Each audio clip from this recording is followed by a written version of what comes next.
All right. What's up, insiders? We're going to get started a few minutes early here.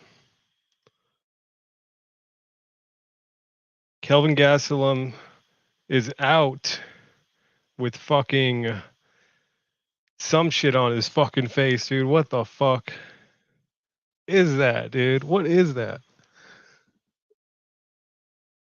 What? All right, dude. So obviously he got fucked up in his mouth, and it looks like he lost.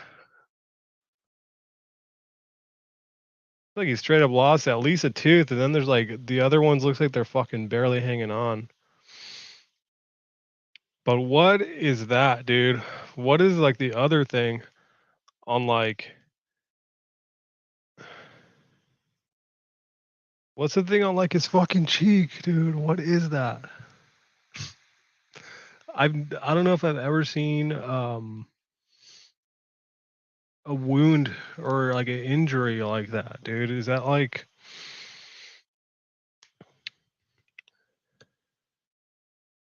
is that just like something that you get when you fucking I don't know, man. Is that just like a weird shape of like a certain type of fucking cut you get, man? I don't know. I'm just gonna assume that it's totally oral herpes of the mouth, and he like had one of his training partners smash his face with their knee or a fucking barbell, so they could say it wasn't straight up fucking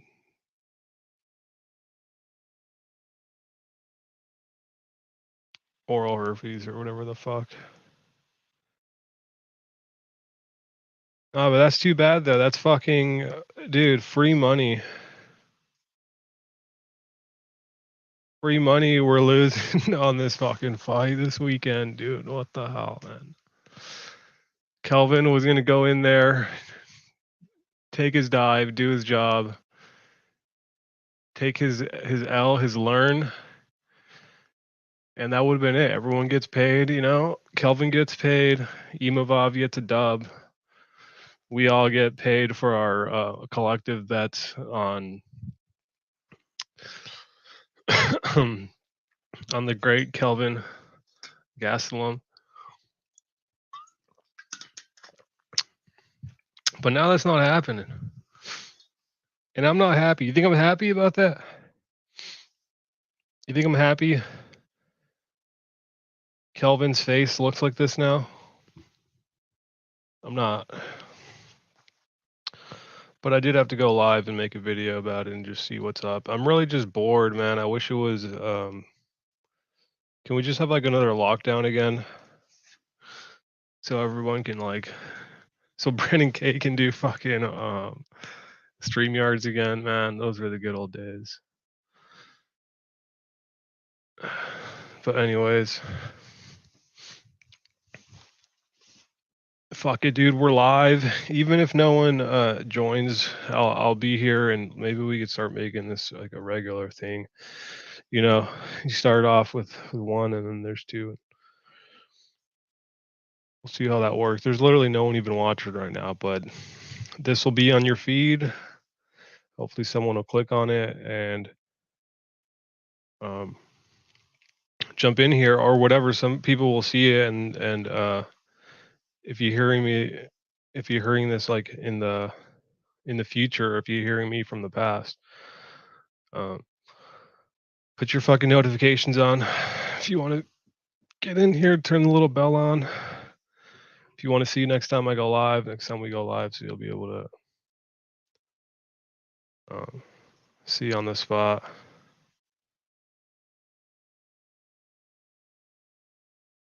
So we got one viewer in here. Say what's up if you're there. But otherwise, I do want to show one thing.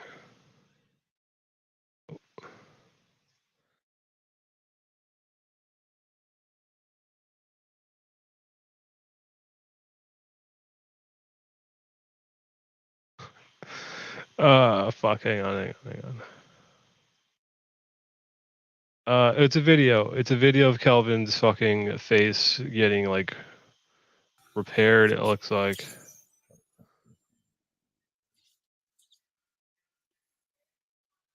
or his mouth.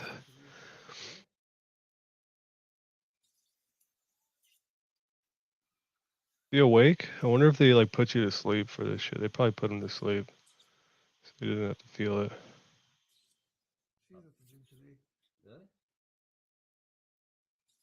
That's the perks of you know, dental healthcare, man. You don't have to cheap out when it's your own dime, and be conscious while they're drilling into your fucking skull. Anytime I gotta go to the doctor, man, I'm like, dude, just do the fucking thing, and I gotta stay awake for the whole, or the dentist, and I say doctor. You got to stay awake for the whole thing, and I'm like screaming in my brain, and I don't want to be like a bitch and say anything, but like, or pay for like the numbing stuff, but like, yeah, I don't think he's awake.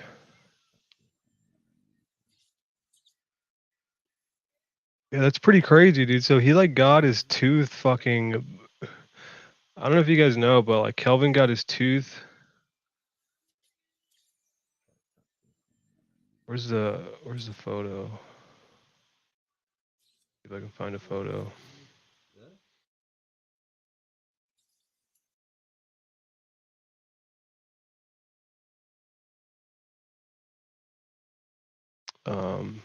Guess not. Oh well, here I can look at it here.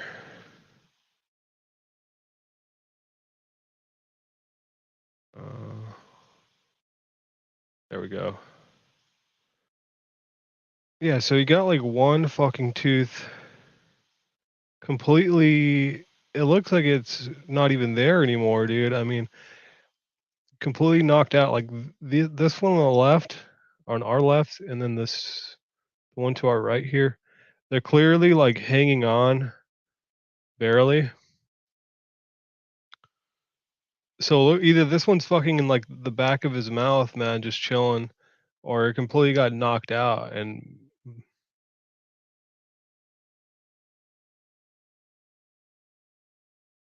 I don't know. I guess you can. I guess you can put like a tooth in milk, right? That's what they say to do. If you put it in milk, it'll like keep it alive, and then you take it to the dentist, and they can reattach it. Because that looks like his real. That looks like. Screen it. Yeah, those are his teeth. There, you could tell they're like the same color, dude. Brush your teeth, Calvin. Come on, brush them a little bit. I can't even talk. My teeth are not like fucking perfect either. Yeah, so that's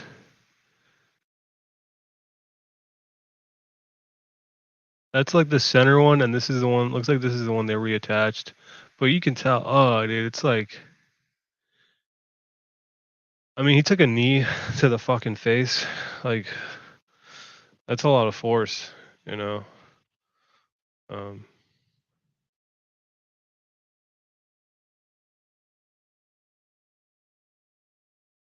that's a lot of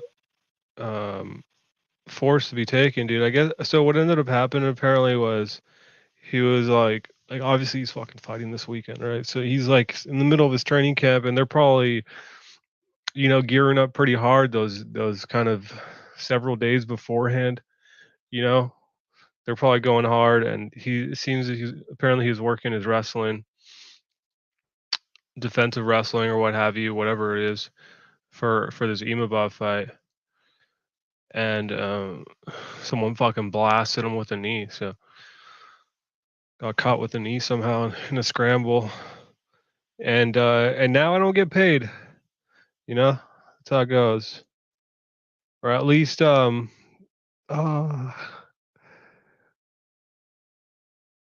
uh at least not in the main event, or not in this fucking main event, dude. This is gonna be like such an easy fucking payday, like not nothing against Kelvin, dude, because there's always that chance you're wrong, you know, on any like bets or any picks or whatever. And I mean, even I was thinking like, all right, Imavov should fucking win here, but there's always that fear that he's gonna like knock Imavov out in like the fourth, you know, motherfucker gasses out. At least he gassed out at home against Joaquin Buckley, who's like kind of like in the lower half of the roster, you know, or in the division especially, whatever. Yeah, gassed out in the third. So it's like, what's the issue there? I mean, has he gassed out in his other fights? How many fights has he had that go longer? I don't know, but the thing is, Kelvin's going to be there in the. If you don't put him away early, which is hard to do. I mean, Kelvin's never been knocked out, TKO'd, and he's only been knocked down like a handful of times in fights, right? Like, I think Tyron Woodley and did Adesanya put him down? I think Cannonier dropped him, so he doesn't really get knocked down a lot. You know, never been knocked out. So it's like, what happens if it's the fifth round, the fourth round, third round, whatever, and he's still there, and all of a sudden, Imavov is slows down. You know, like we've seen.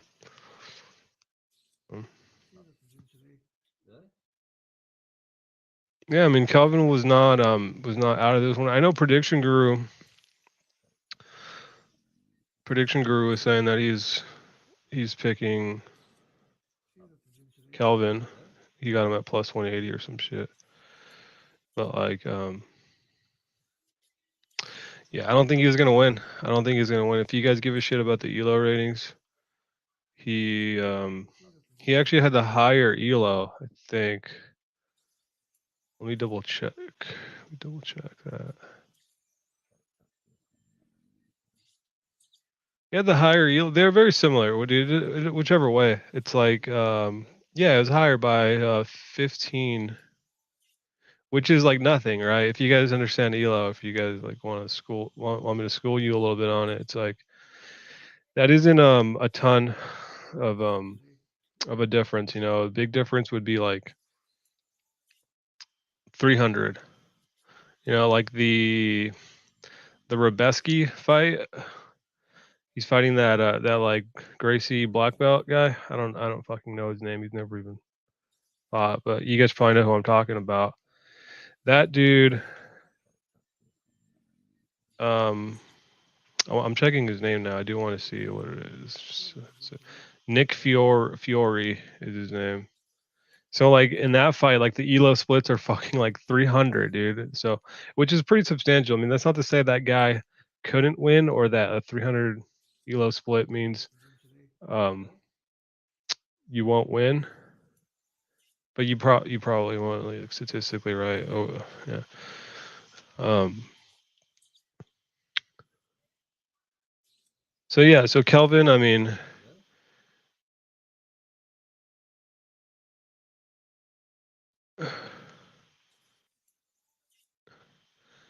whatever, dude, he would have been there, you know, if he didn't get knocked out. Like obviously he's been fighting a long time, and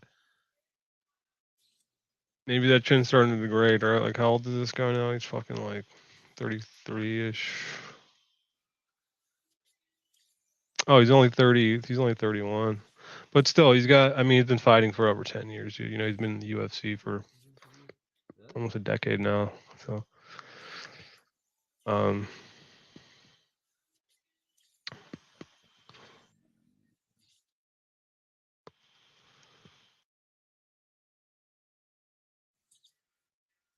it's pretty rough, dude. It sucks, dude. It's just so much bad news in 2023, dude. Fucking Uncle Dana smacking his fucking wife around.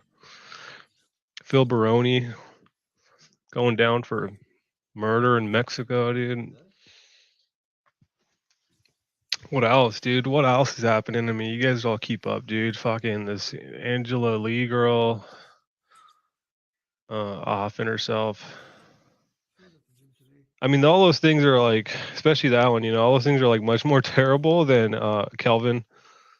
We're losing the main event, but I mean, it sucks for Kelvin too, dude. Dude's fucking. He pulled out of his last fight because of injury, knee injury, had to get surgery, and then here you go again, same deal. Another injury, surgery, and out of another fight on fight week. I wonder how that goes, dude. Does this guy like get some sort of reimbursement? They should fucking give something, dude. Like, I mean, this guy's anticipating a payday and preparing and paying coaches for extra time, extra shit going on, paying training partners. There's a lot of expenses, man. These guys are all getting paid, like they should. Um, and now like Kelvin's just kind of left. He's kind of caught like holding the bag where he's invested his time and some money into a camp, and now the fight's not happening.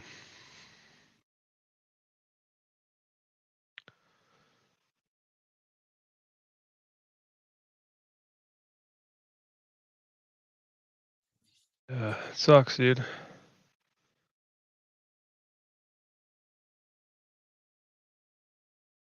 Yeah, I mean, but the show goes on, as they say, right? So the first time a Mexican pulled out of anything, dude. This MMA roasted guy is like the epitome of like hit or miss. But this one's hit for sure. Kelvin Gastelum's out of his fight this weekend. It's the first time a Mexican pulled out of it. All right, dude. There. So yeah, I followed this guy before, man. But he said some. This guy's like one of these like clot shot proponents, man. I think that's why I unfollowed him. I got mad. But well, whatever. Follow him again. See what's up.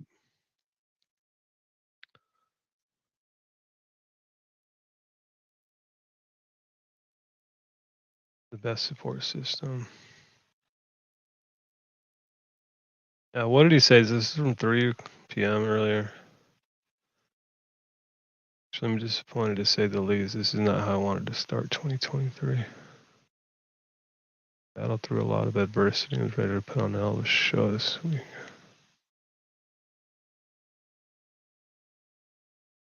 Yeah, that sucks, man. You can't really blame him, dude. It's like you're preparing for fucking war, dude, and literal war. So even in the planning for that, even in the preparation, you're going hard. Shit happens. It sucks because you kind of want to play it safe, especially like fight week. You start gearing down a little bit at some point to just recover and really to avoid shit like this, right? But at the same time, it's like you need to be fucking going hard, so you're ready, so you're peaking, so you're ready for the fucking 100% action. Um,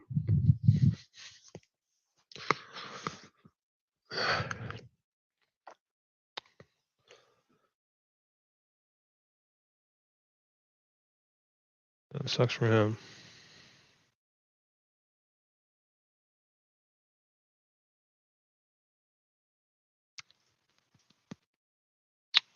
Oh, what's going on? Just a minute ago there, CM Derp. Sorry about that, dude. I'm not really on the.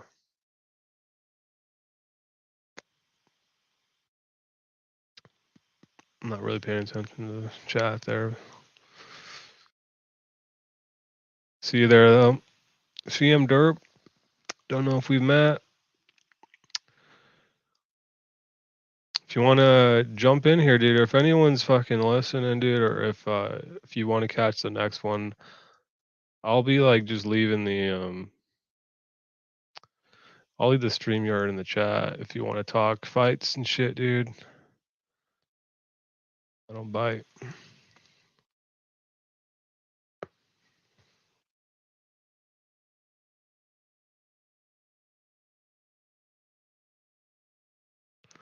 What else is in here, dude?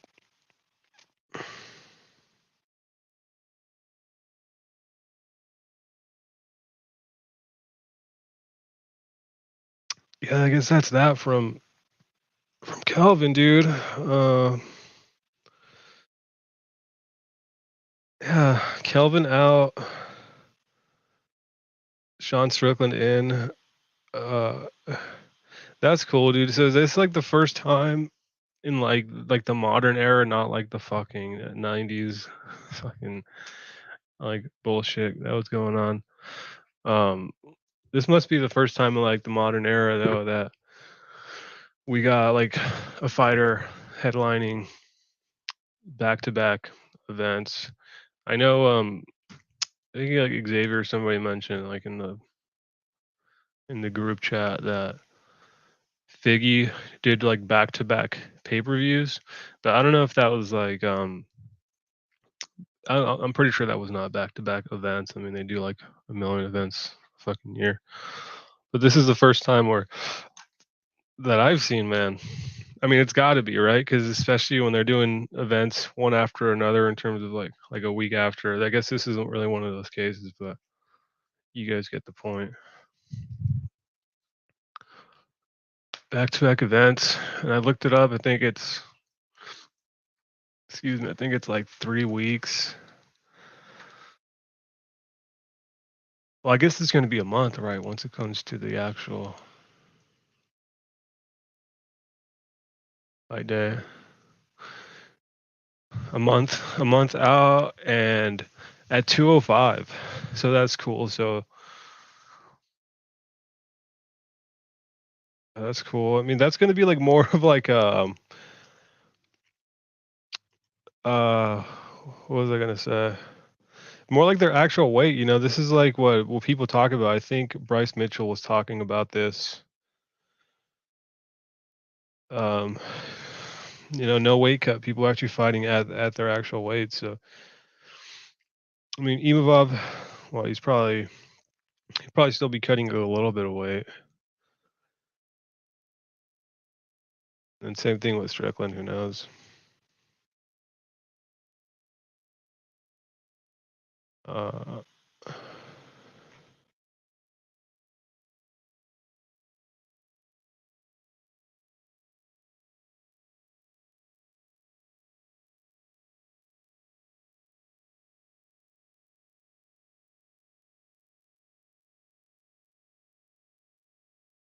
yeah, that's cool though, dude. I do like seeing that from Strickland. I don't really know who's gonna win. I mean, this one's like a fucking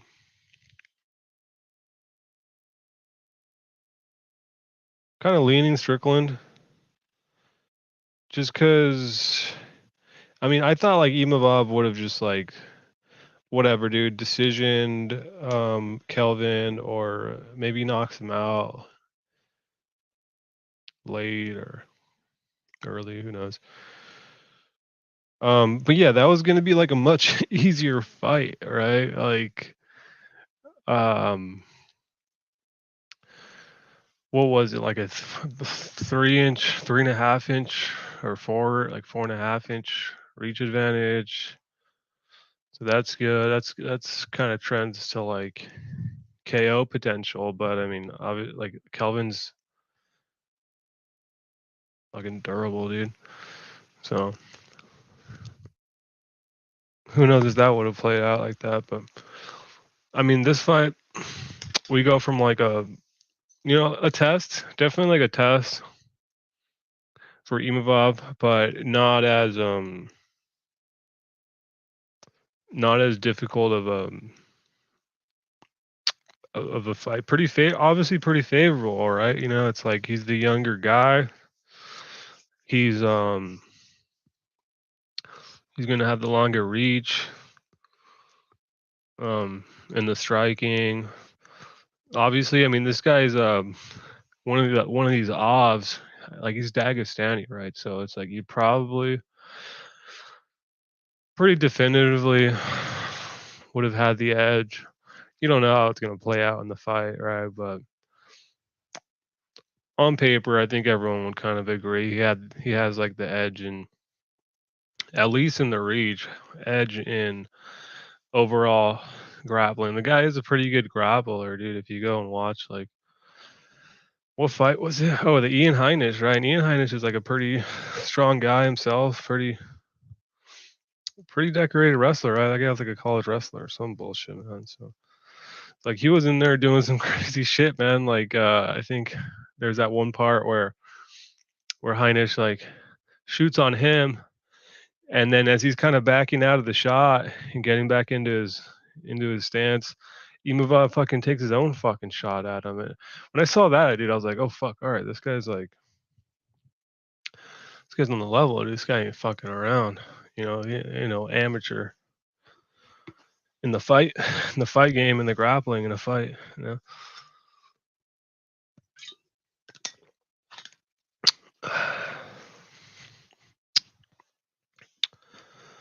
So he probably would have had the edge in the wrestling. I know Kelvin is like a wrestler or something, but you know what it is? It's like credit to Kelvin and all that. I mean, I am a fan of Kelvin, but coming back from like surgery, dude, and just all those years fighting already. I mean,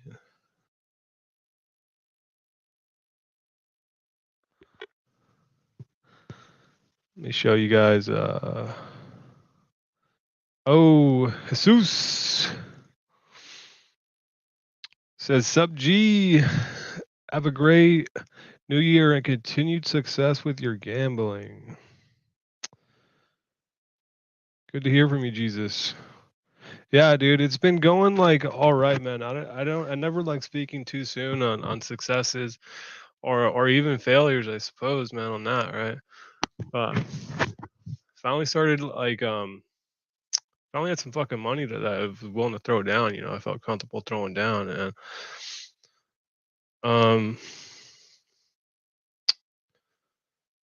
it's going all right, dude. It's going all right, man. I took some time off and was just kind of trying to learn and build a strategy and understanding.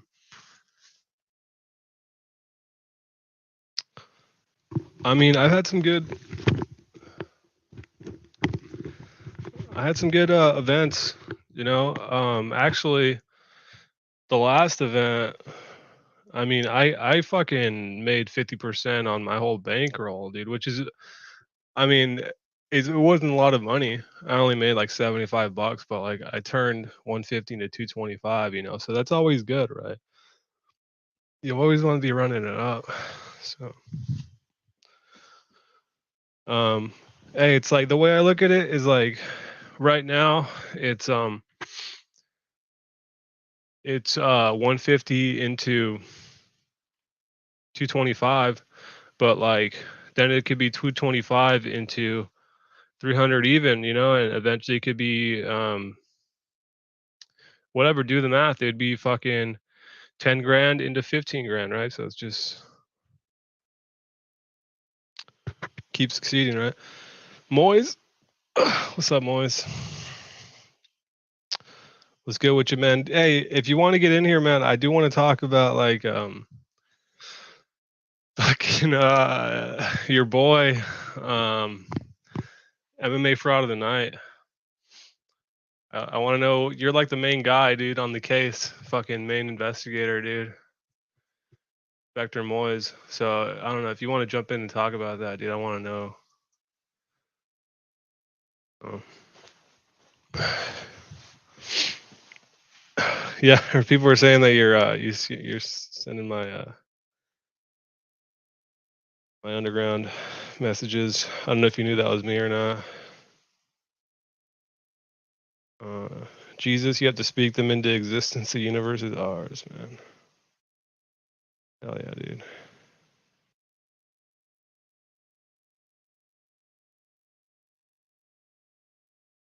Yeah, man, it's true. You could do what you want, right? You just gotta figure out what you want to do, and just fucking do it. Like just do it. Like Shia LaBeouf said, right? So what's up?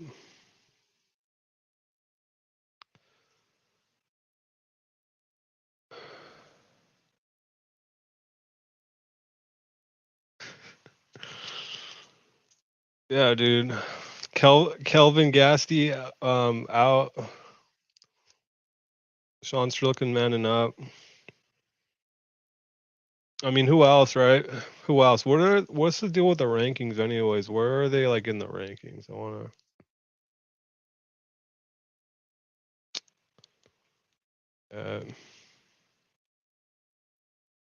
Wait.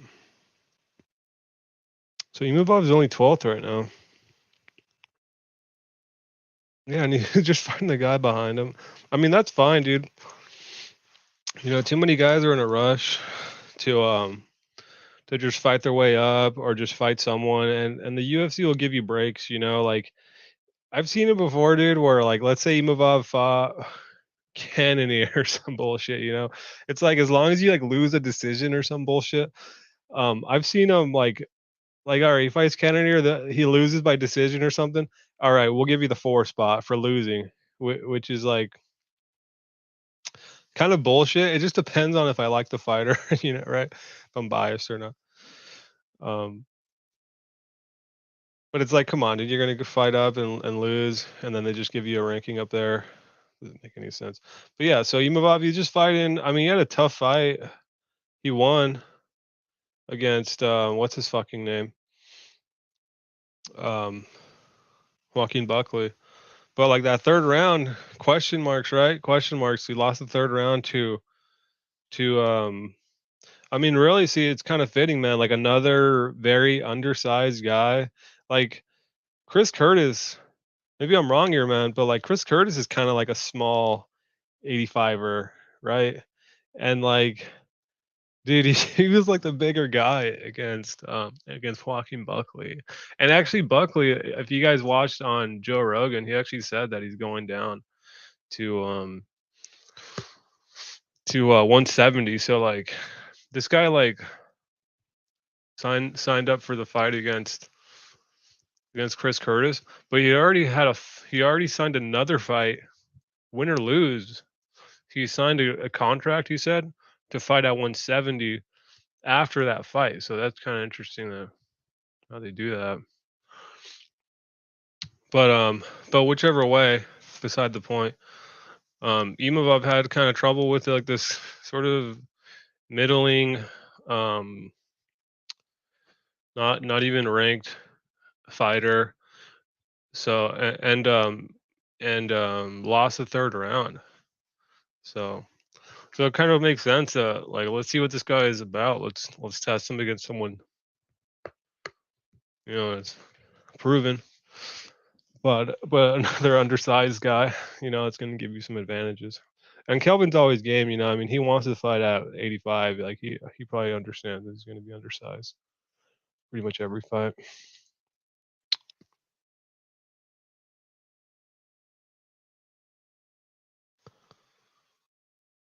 Where was I? Yeah, so that's the deal, dude. Like he's fighting. He's supposed to fight Kelvin. Now he's fighting up against um I mean a guy that's on paper a little bit of a different fight. I mean, this guy's the same age. I mean, Strickland's actually a little bit older, but besides that, now he's fighting a guy who previously was going to be whatever lacking on the reach, you know, smaller guys, and now he's kind of game planning for that smaller guy and that fight style, and but now he's all of a sudden got to fight a guy that's actually his size, um, and probably just in the fight gonna be a tougher guy to take down, tougher guy to wrestle down, and who's gonna be able to touch him. What was the reach on the Buckley fight? What was the split on that one? Yeah, that's what I expected. So I mean, even with Buckley had like an inch on him. So basically like the same, pretty almost identical reach. I mean, obviously Buckley's not very accurate with his strikes, even if he does have the reach.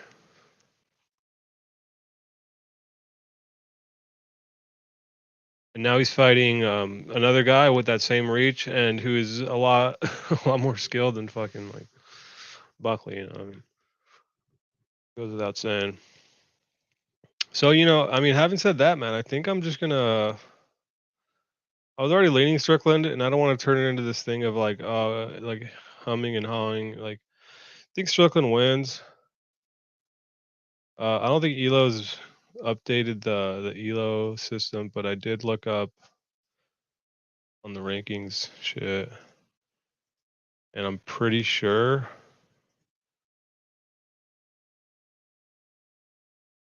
I'm pretty sure that one's higher, but it's not by much. So it's not really a spot where you're getting good value on Imavov. And hey, maybe he goes out there and wins. Like, I don't know how much there is to say about Strickland. Like, he didn't really. He's definitely bloody after the Cannoneer fight, but he didn't really get like obliterated. And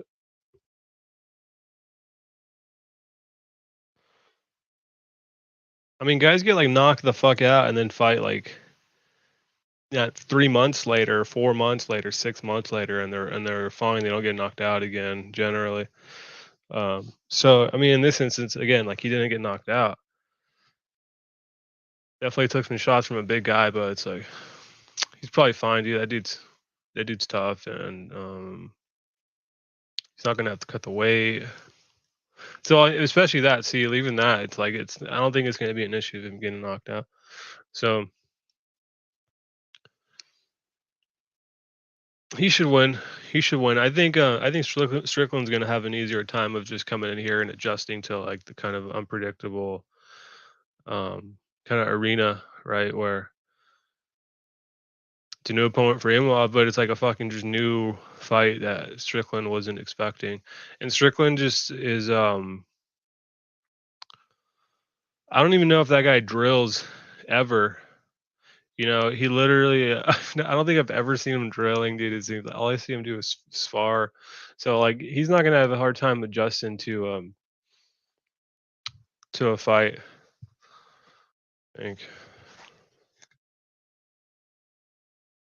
What was the ELO difference? Let me check that. So for those of you that respect the respect the ELO system, this is for you guys. So Strickland's right here at 14th in the division, which is kind of interesting. I guess he did just lose. What happened in that fight? He lost 10 points only. All right. Yeah, because Strickland is, I mean, what is he? He's ranked pretty up there. He's ranked like 5th or something.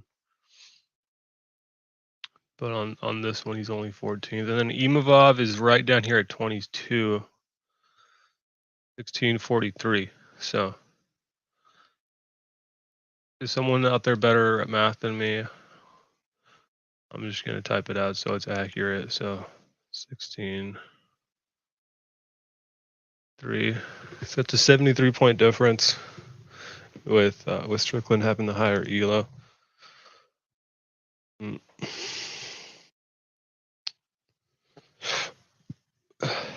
I mean, he's got the higher ELO. It's not the end all be all. Just because you have higher ELO, it doesn't mean you're gonna win. All that means is, well, here's what it all means. Fighters with higher ELO ratings, statistically, measurably, meaning like even Elo's probably looked it up himself. He has looked it up himself. Fighters with higher ELOs win more often against fighters with lower ELOs. Fighters with higher ELOs win more often against fighters.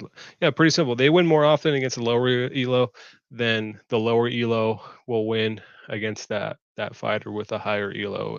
And it's kind of as you would expect, but it's also like a proof of concept that this ELO rating system is is pretty fucking legit, man. It has some legitimacy to it. So I mean, if you kind of go by that rule, if you went by that rule and just pick to like the higher elo every time, you definitely are not gonna have success long term because it's not like it's not 100%. It's just there's gonna be a bias towards the higher elo. So in a spot like this, all things considered, Strickland.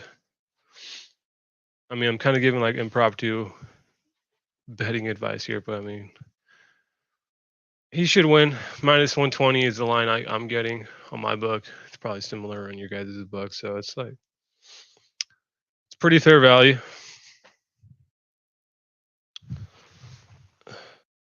There.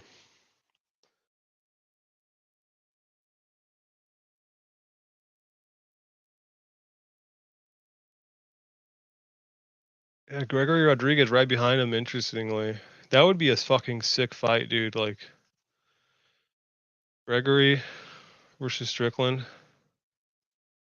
That's a sick fight, dude. I mean, who would be the favorite there? It'd be a close fight. I mean, on paper, it's close.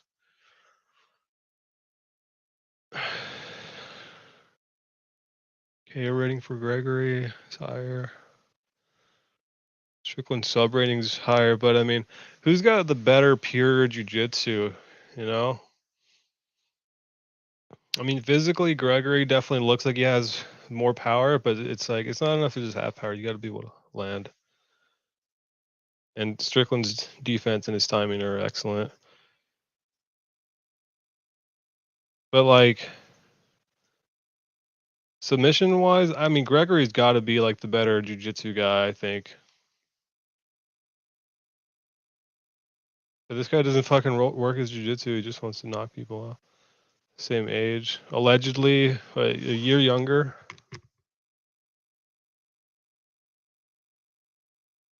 Who knows how old this guy really is, right, Gregory? I don't know. Brazil though, he could actually be that age. Yes. I was in December. Isn't Gregory fighting someone? Who's Gregory fighting? Is he fighting? Uh, oh, he's fighting Brad Tavares. Tough motherfucker right there. Um, yeah, dude, feel free to fucking jump in. People, let's get some people in here to keep the conversation going. If you guys wanna talk, I know sometimes you just want to fucking just sit there and listen while you're like doing your shit, right? I get it. Definitely get that. I mean, I just eventually you just run out of shit. I mean, this is just mostly like a meme upload because I thought I had like a funny. I thought I had like a funny little headline, right?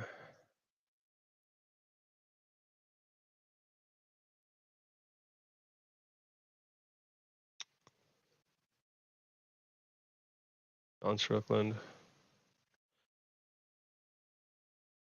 Yeah, dude, I'm gonna bet on John Strickland, and I think I'm gonna do it right now.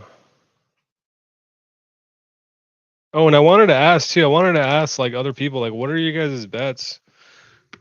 You could even put it in the chat if you want. But what are you guys' fucking bets, man? I need some fucking leads. I know the props are gonna be out tonight or tomorrow. Usually it's like Tuesday for me around there, or like I don't fucking know the time, but looking for some props, and definitely open to hearing what some of the other insiders, you know, some of you other guys in the crew kind of eyeing, especially if you know your shit. I will say one that I liked is this fight right here, Caitlin Vieira, Raquel Pennington. Ooh, inside the distance. I think I'm gonna bet this right now. It's plus 230. So quick breakdown. It's still fresh in my mind, so I'll just say it. So it's plus 230. That means the implied hit probability of that, what they're saying with those odds, is basically like 30% of the time they're saying that it'll hit. But if you look at women's bantamweight in the UFC, and you can look this up yourself, just go to Fight Matrix, and that shit's I assume it's accurate. It's accurate. You can see like how UFC fights end, and they even divvy it up by. Oh, I have it right here actually. Yeah, they divvy it up by fight outcomes, right? By division. So if you go to women's bantamweight, 25% of their fights are TKOs, and then another 15% are are submissions. So, or you can do it the other way around, right? Like 60% are decisions. So it's about 40% are finishes. So how do you look at it, right? It's pretty simplistic, right? If they're saying there's like a 30% chance of it hitting, but the average for the division is actually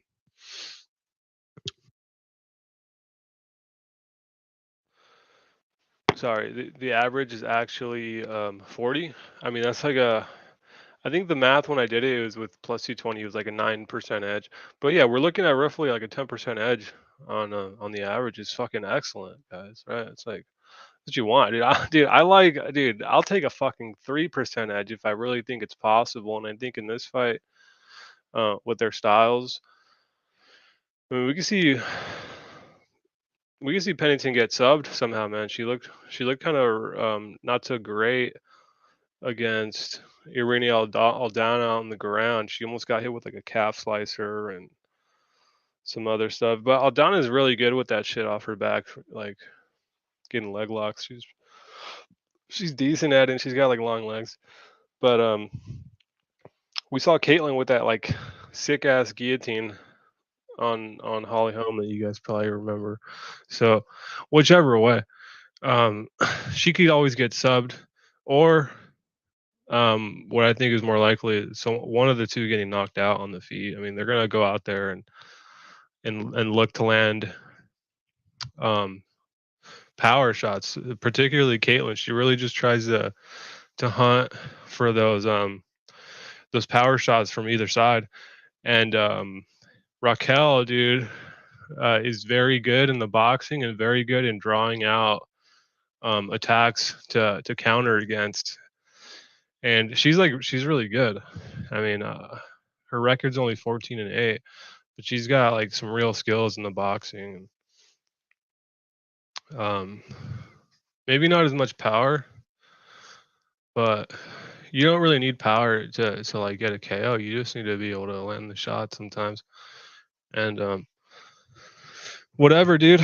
If you don't want to bet one way or the other, I think Raquel should win. Boys says howdy, Jesus. Yo, Moids, if you can hear me, dude, what are the fucking dude, give me some props, man. I'll give you one.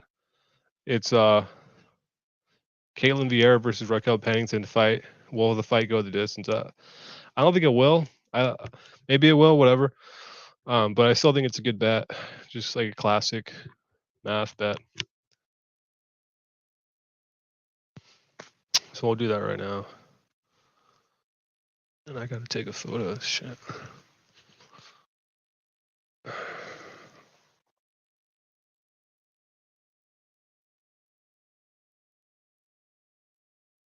Photo.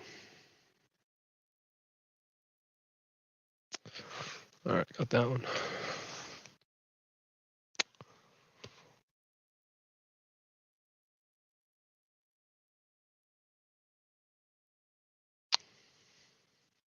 Vieira Pennington fight ends in split decision is my bet. That's a good bet, man. I mean, totally stepping on my fucking bet, boys. Fuck. But one sec. But yeah, I could see that. I could see that. I like that. Just because it is it is a women's fight, and like most of their fights actually do end in decision. And yeah, it's a close fight. So I don't know if I can bet that, dude. You're the one that has like the god tier like sports book over there, dude. We need to all move to fucking where you Norway?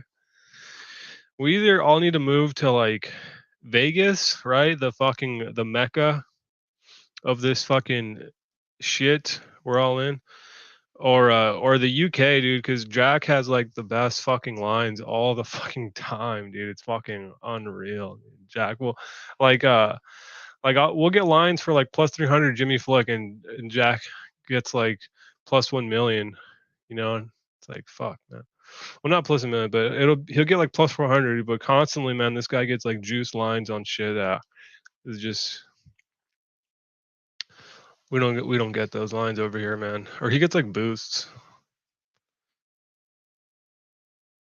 Yeah, it's cool, dude. It's the UK. It does have like it seems like there's more of like a betting culture, and it's kind of leaked into like the books, the laws, where you get a lot more rights. You have a lot more rights over there as like a gambling motherfucker. You know, as just a better or professional gambler. Like I don't even think I'm pretty sure Jack said that you don't even have to pay taxes on your winnings from gambling, which is I mean I don't think we should have to pay taxes at all. Fuck that, dude. But very minimal on the taxes, you know. But over there, you don't have to fucking pay shit for at least for when it comes to gambling. What's it like over there where you're at, Moise? Um, you have to pay taxes. You just not, anyways. Like fuck it, dude. I encourage people to not pay their taxes because like your government will use it. They'll use it for good. Okay, I can concede that, but they will also use it for evil somewhere along the line. Some sort of heartless objectiveness where someone gets fucked, someone gets murdered in Afghanistan or Yemen. Like it's unjust. Some of the shit our world governments do, man. So I mean, is that too far? Too controversial? Let's see. You're a Pennington finance and displays. My bad. Hey, best of luck, man. It's zero sum. Only one of us can win, right? Like, um,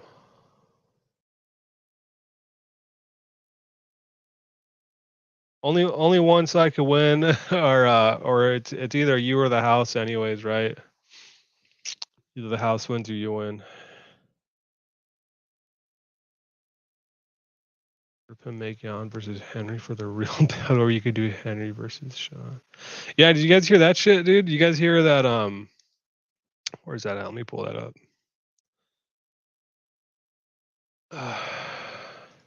This right here, dude. So Aljamain's fucking he's not saying that he's out. He's saying he might be out of his fight against Henry. But it's like it's not definitive because first off, we don't even know if the fight's even happening. Or I saw some shit that March 4th, and then I saw some shit that it would be like in London potentially for the 286, right?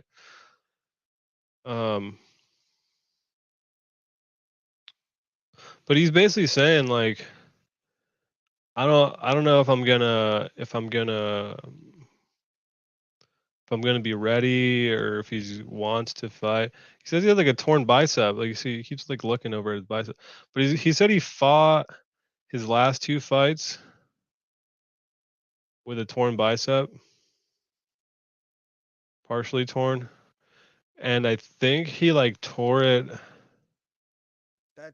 I think that's all said and done. It's whether or not I could compete with this torn bicep again. Going through another training camp with a torn bicep against a guy who's stronger in the wrestling department, who will use his wrestling more with inside leg trips, double legs, high crotches, and trying to run the pipe into these lifts. Where TJ probably, he just shoots and does these trips, is a little bit different. This is more of a style where I can see myself jacking up underhooks, pressing him against the cage. I'm gonna need this bicep to compete at 100%. And I don't take Henry Cejudo lightly, even though I did lay out all the ways that I could win and do that for 25 minutes. I got to make sure I'm in shape. And it's hard to get in shape when I have this thing compromising me the entire time. It's really where things are at. And I know you guys Mm. are probably wondering, So let's play the full. but it is what it is. That's really where things are at. And I know you guys are probably wondering, I'm gonna need this bicep to compete at 100%. And I don't take Henry Cejudo lightly, even though I did lay out all the ways that I could win and do that for 25 minutes. I got to make sure I'm in shape. And it's hard to get in shape when I have this thing compromising me the entire time.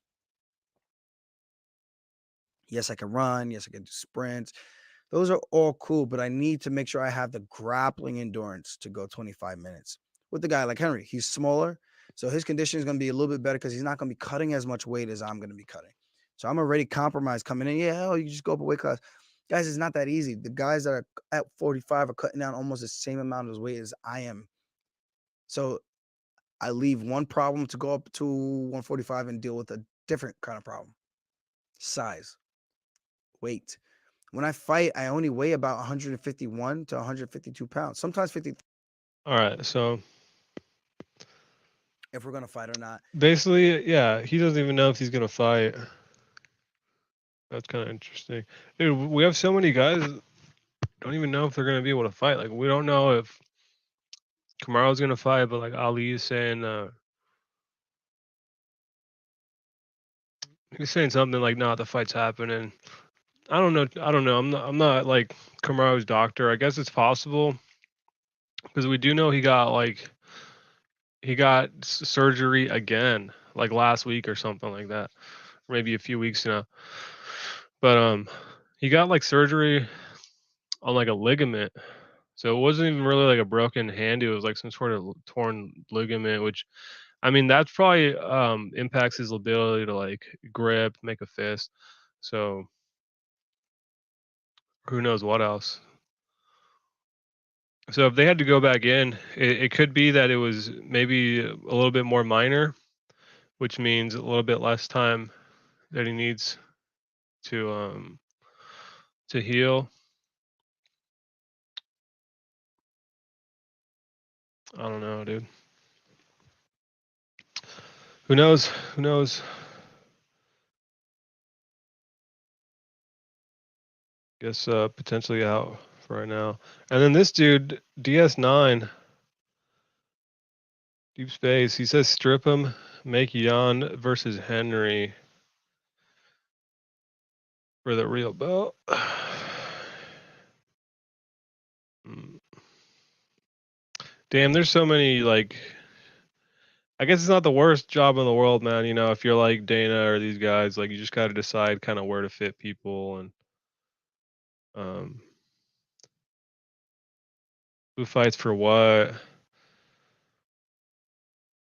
And what do you do with the Funk Master here, dude? I don't think they strip him, man. I think it would look real bad if like the UFC is just stripping people just because they're fucking hurt and shit. Like I guess they do that anyways, and we just had Shadieri like I guess he relinquished the belt willingly, but like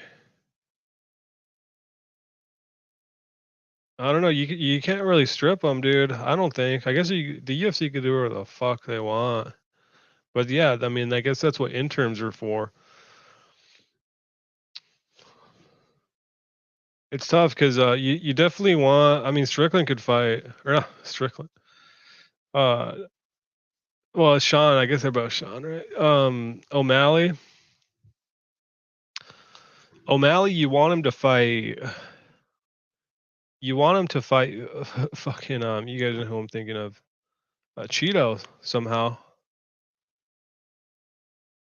But like you also want that fight for like the title. And then isn't Cheeto fighting Corey Sandhagen? So who's like O'Malley fight, dude? You know, so we have let's see the rankings.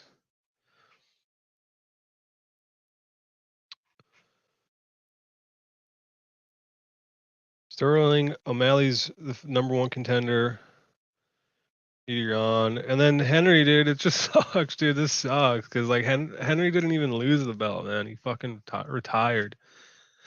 Um, and then you got fucking two guys. You know, you got three guys who want to fucking fight for a title. Four, all these guys want to fight for a title. You know, and you can make a case for every last one of these guys in like the top five. You know, O'Malley. I mean, I think he beat Peter Yan. And even if you don't think he beat Peter Yan, then like Yan's right there too. And then we have Marab, and then we have Marlon. So then Marlon's fighting Corey, right? Yeah, he's fighting him in fucking a month. So that fight's happening. Marab fucking refuses to fight like his fucking friend or whatever. Yeah, they're saying like that they're not going to do that. So what do you do?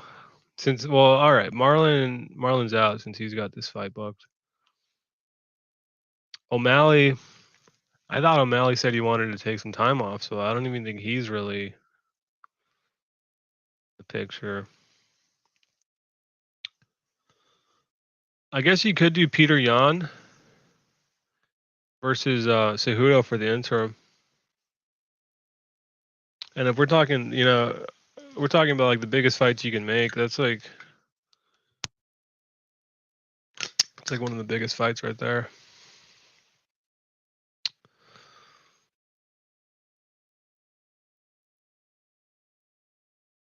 Moyes, if my mic works, I can jump in. Lock it in, dude. Yeah, I want to know, dude. I need to know. I want to know what you know, dude, and then we could just fucking talk all the shit on this guy, anyways, because like, fucking guy, man. Yeah, I'd love to know what you know, dude, or what you want just your opinion on that guy. Yeah, let's test your mic. Let's test your mic out.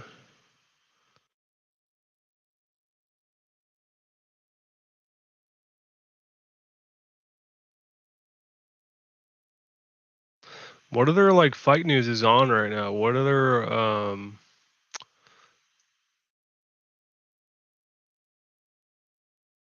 let's pull up do something here.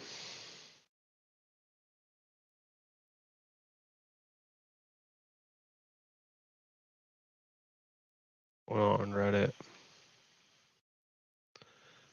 Mike Jackson. Yeah, so Mike Jackson fucking Mike Jackson got cut. That's pretty cool.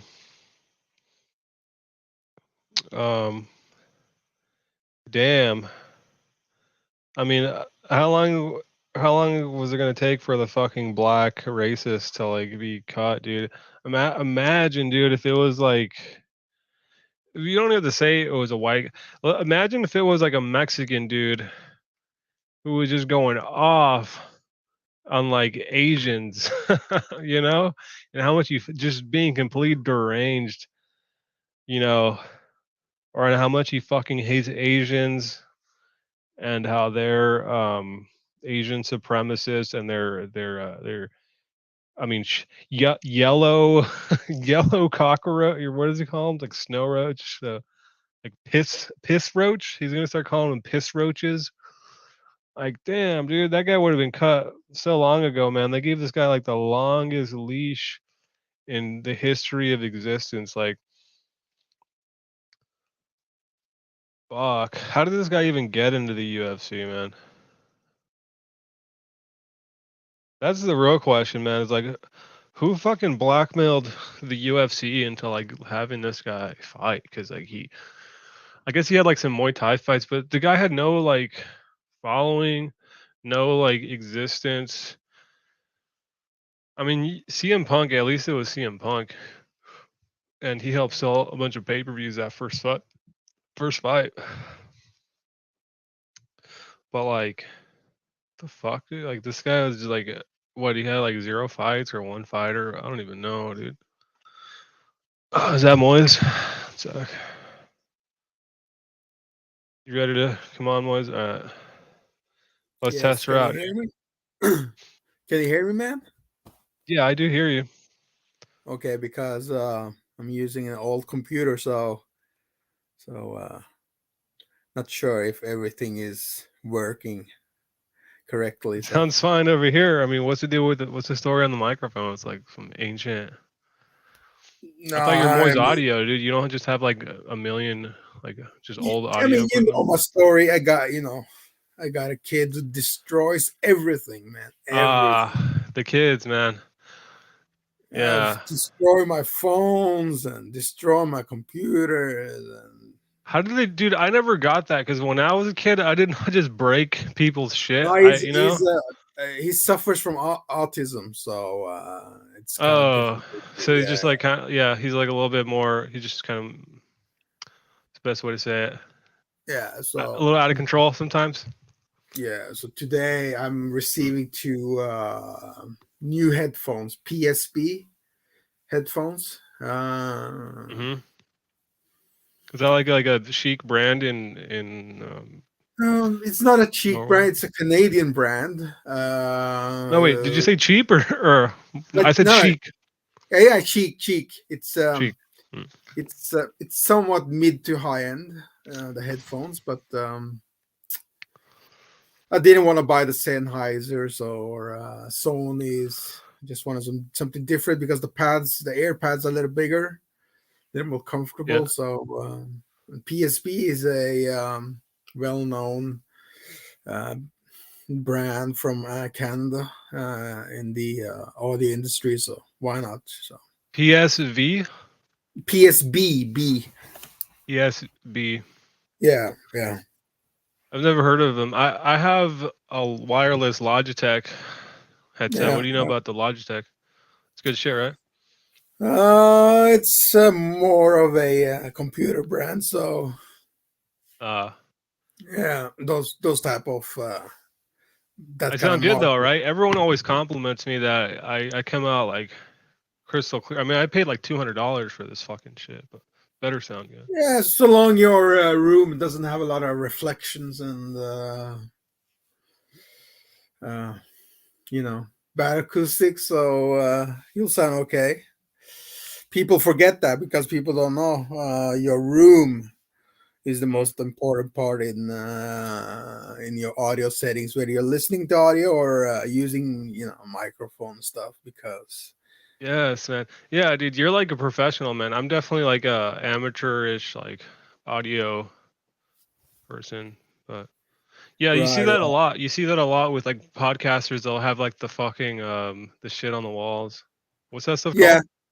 yeah, diffusers, absorbers, They look depends. like dude, didn't like the old like egg trays look like that or something? I always thought it looked like the like egg Yeah. holders or I something. You know know what I'm what you talking mean. about? I know what you mean, but Am I imagining something? you, you know, the best material for to get a nice sound in a room is actually wood. If you Wood. got wood panels are the best acoustical treatments because the sound is better. If you use these foams and synthetic foams, then you get a lot of dead sound. But I don't like dead sound, so Yeah, I don't know. What about drywall? Is that not good? Every house is just no, drywall no. now. I've always been a firm believer in an equal amount of reverberation time spread across the room is better than just trying to mimic room sound or absorb the sound. So it is what it is. Cool, man. So Yeah. dude, I wanted to talk about your dude. All right, I'll just get straight into it, man. Like, dude, do you hate this guy because he's like Indian or whatever, and you're like not Indian? Is it one of those things? Well, he's a piece of shit faggot, and I hope he dies. And second Yeah. of Oh well. all, I'm Pakistani. He's Indian, so I naturally have to hate him. It's Yeah, like dude. Israel and What is that about? Palestine. Why do Indians and Pakistanis hate each other? No, like it's like Israel and Palestine, right? Because the British came and drew a line. Or Uh-huh. you know, But shouldn't that settle it? no, it's Like still. they drew the line, and so They what? drew The the line. British Here's drew a line, so you Palestine, guys have and to fight here's over the line. Israel. The same happened in India. Here's Pakistan, based Mhm. on a state on religion, and here's Mhm. India. So fuck Fuck them, Mankind. dude. I'm with you, I dude. was so Fuck. nice to that faggot, man. I hate that faggot. I hope he dies. I mean, dude, he didn't do anything to you, did he? It's betrayal. I have betrayal issues, man. I've always had betrayal issues. You can diss me. Uh huh. You can deal with the trust. When it comes to betrayal, it brings the devil out of me, man. No, I'm with you. I'm with you on that one, man. If someone's cool with you, and then all of a sudden you find out they're like, I mean, I don't know what happened, but you find out they're like talking shit, or the whole time you were like, you thought you had a good friend, and it turns out it's not the case. It's not a good feeling, right? What happened is simple. He got exposed. His darkness. You know, his darkness Yeah. is there's darkness in everybody, in all of us, and his got exposed basically. So Yeah, he gave into the temptation. yeah, and how he handled it says a lot about his personality. Sociopath, narcissistic, some real dark stuff. So I mean, yeah, I'm not even a dog pile, man. It's just the fact is like the guy's just like a fucking rotten thief and a liar. It's like that shit's universal. It doesn't matter what country or what side of the line or what religion.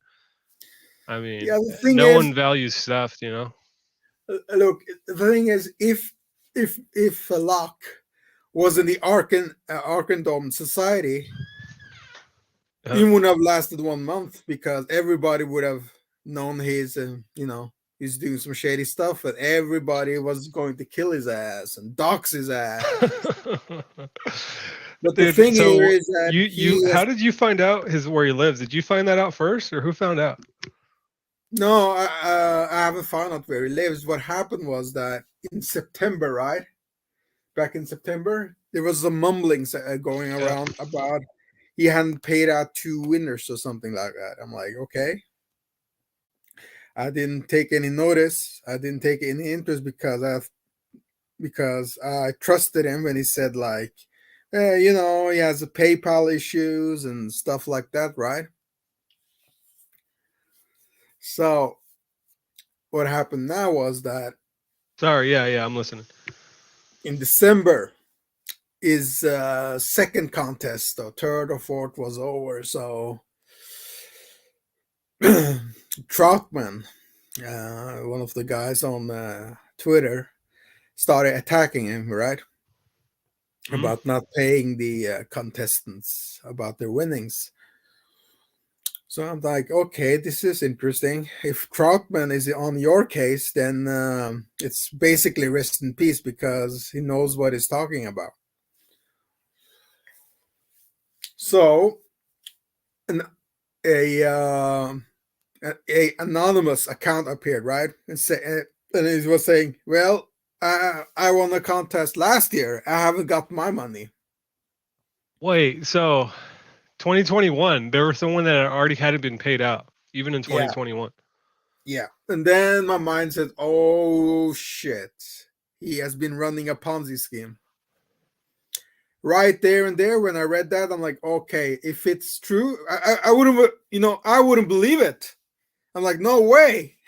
No way there's a Ponzi scheme in the MMA community, right? No fucking way. Impossible. A thief Yeah. Then I on the internet. started researching. Then I started, Talking to people.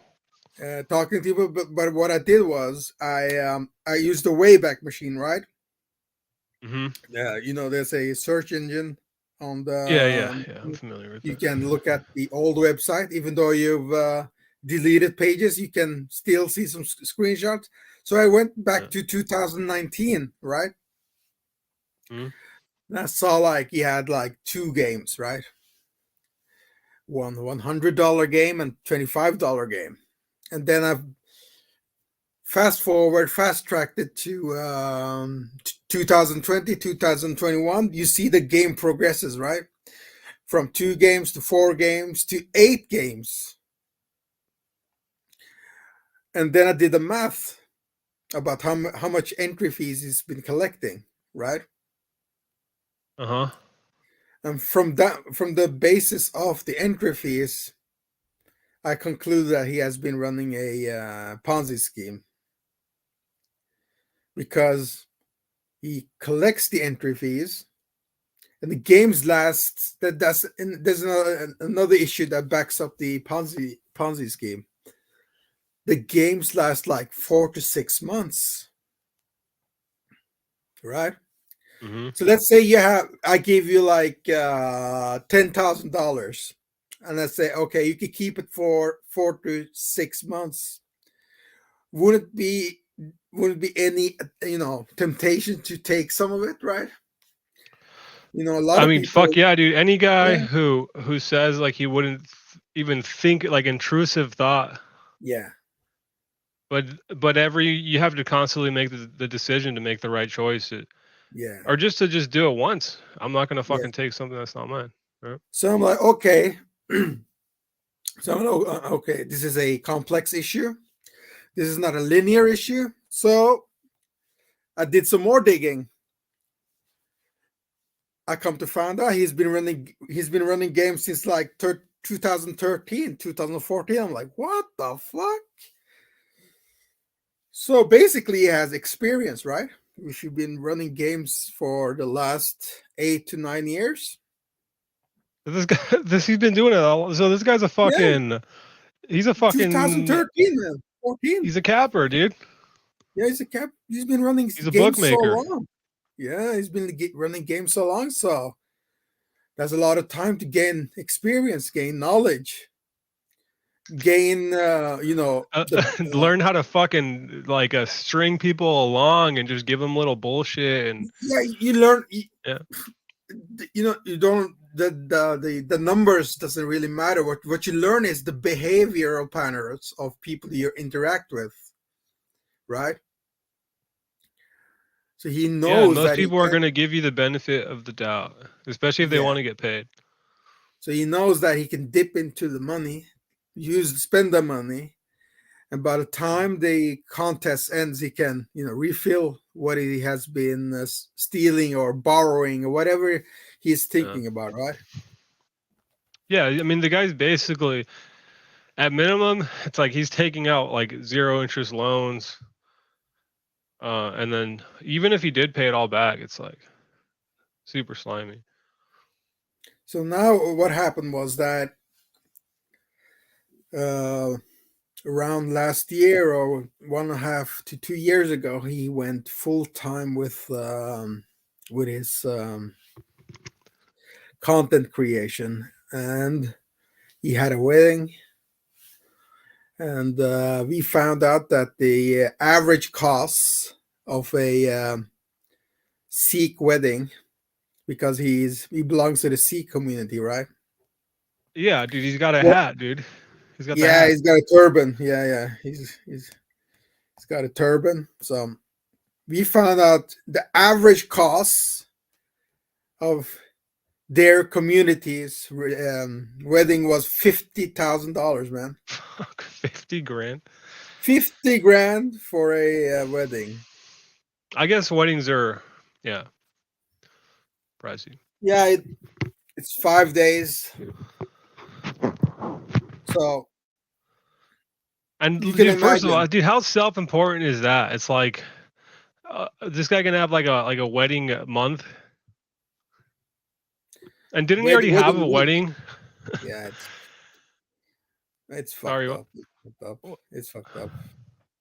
So now we know that he had to have $50,000, right? Well, And let's say by the last games he had 8 games running, right? So it's collecting like $30,000 or something in entry fees. So why not just borrow 10,000? You know, custom jewelry, custom tailor, everything. We nailed it down. We just use this yeah. social media to see it. Oh, well, the second you tell someone, I mean, it's like a meme, but like the second you tell somebody that this is for my wedding, it's like they say the price goes up, like 3 times because it's for a wedding and people Yeah. don't So care. we just stalk this Instagram, and we see the custom jewelry, we see the custom Well, tailor, what we kind of see. jeweler? Because I saw he bought a watch, but then Inspector Jack did a little investigating himself, man. He found the watch. And it was only like it was like a 400-pound watch or so. Not crazy. Was there like other No, jewelry that you no, no, saw? no, no. In Indian and South Asian weddings, the bride is covered in jewelry. You Hmm. know, necklaces and earrings and all kind of stuff, and that's expensive. And the custom Yeah, tailoring it is ain't cheap. It ain't expensive. free. Nothing. It ain't free. That's for sure. Yeah, the custom tailoring and Wait, but rent, what about rent. his hat though, dude? His hat. You didn't see his hat. There's no way he did any of this, dude. Yeah, but the hat is designed so you can hide the money in it. In case the No, in no, case dude. the in case the FBI, the CIA, the You're Navy, not. The the Army FBI is comes not after allowed to him. touch the hat, dude, because Yeah, that's against. That should be illegal. It's like a hate crime. yeah. So what happens is that he ends up in jail, and he can pay off the big daddy gay people who wants to fuck him in the ass. Stay away. Hmm. So no. So basically, we had a case for Ponzi scheme. So he goes from let's say when he had 4 games, right? And he takes out Hmm. like $2,000, or let's say he takes out 50% of the entry fees. By the time the 4 games of contest is over, he has only managed to fill up the remaining um, um, 30%. So we have a deficit of 20%. Yeah, So what and I happened? mean, we know that he. I Yeah, mean, this is his words. I dipped into the yeah, prize pool. yeah. He said he already admitted it, right? So Mm.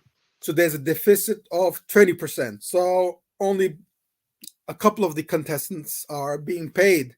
So what happened is that right before the Yeah, new contest, there will be 2 or 3 people who haven't been paid. So what happens is that when the new entry fees are collected, he uses this new cash flow, this new liquidity to pay off the old ones.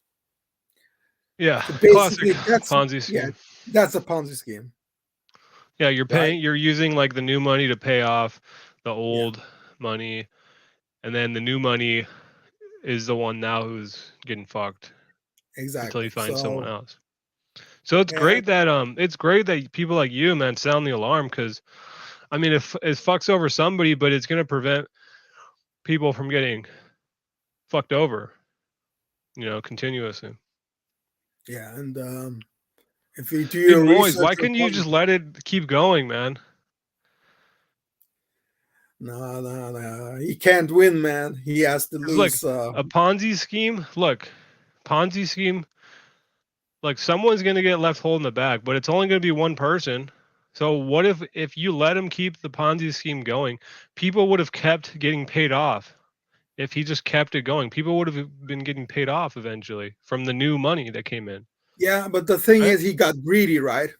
He got greedy, and here's the Ooh. issue: he got greedy, and the first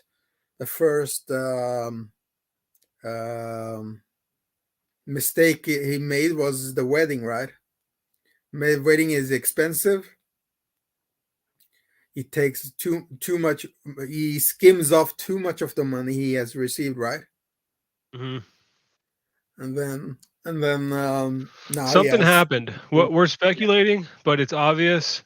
He did No, something. He couldn't put it all back. He tried to gamble it, right, to like maybe win it gamble. back.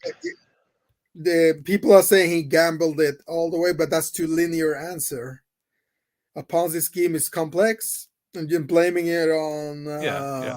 on gambling is too linear. It's too easy. Oh well, dude, it's like he spent that shit to go buy fucking McDonald's. You know, like Yeah, he name what he spent spent it on. hookers and transsexual hookers, and he had fun, man. Wait, are So, you making yeah. allegations there, or are we speculating? Anything is possible, right?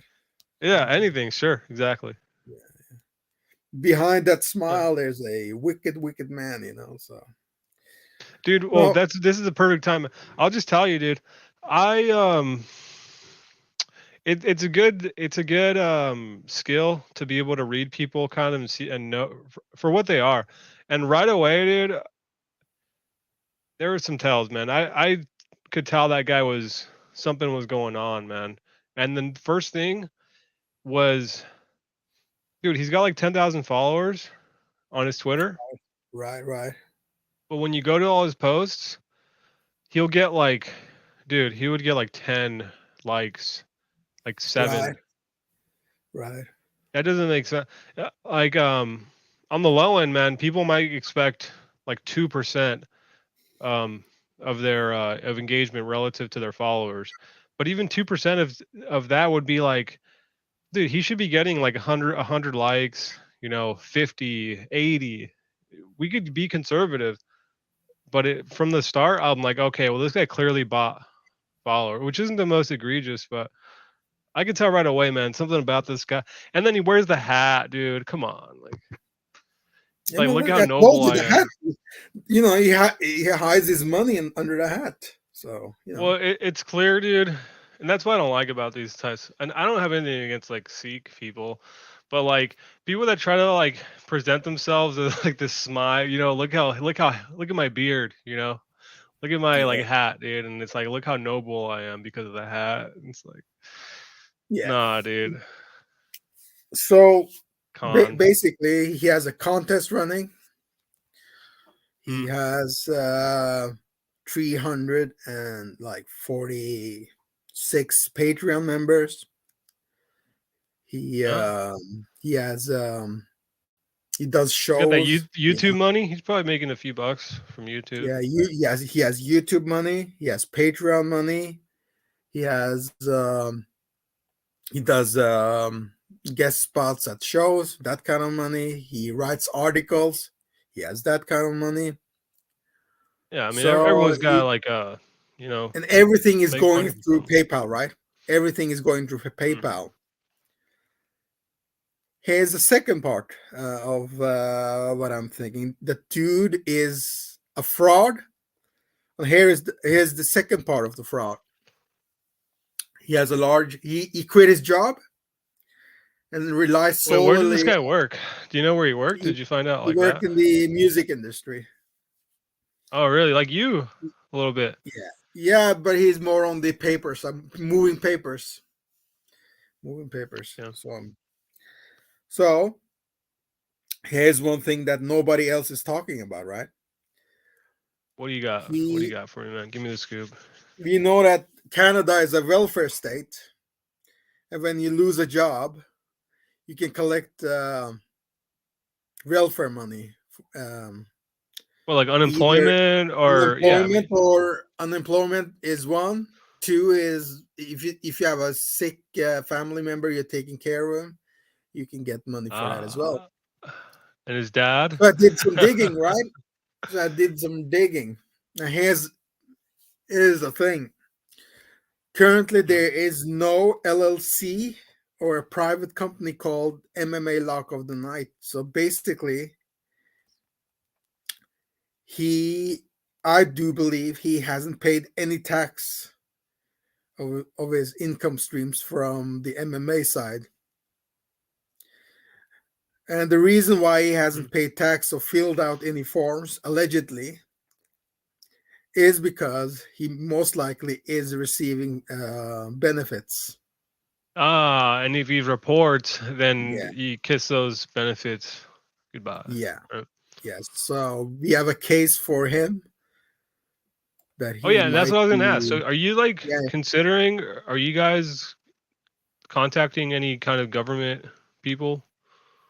I mean, somebody probably has. I mean, it's if if I can figure this out, somebody else has figured it out as well. Well, I'm there's, no dude. I mean, genius. I could just call someone who's just annoyed at this because this guy's a fucking scumbag. Could call in, and now there's an investigation, right? Yeah. And the thing about it, we talked about a microphone. The worst part of the microphone is some people, if you put a microphone in front of them, they'll just start talking, right?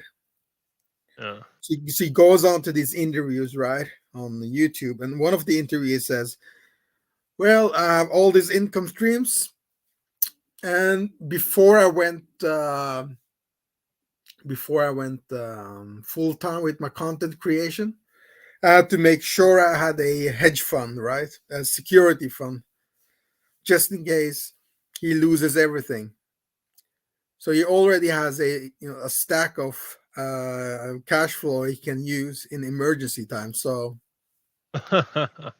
Hey, maybe a the part guy's of got it, a savings account. You don't have a savings account? I do this. Like I said, don't think this guy is some stupid faggot because he's a smart faggot, right?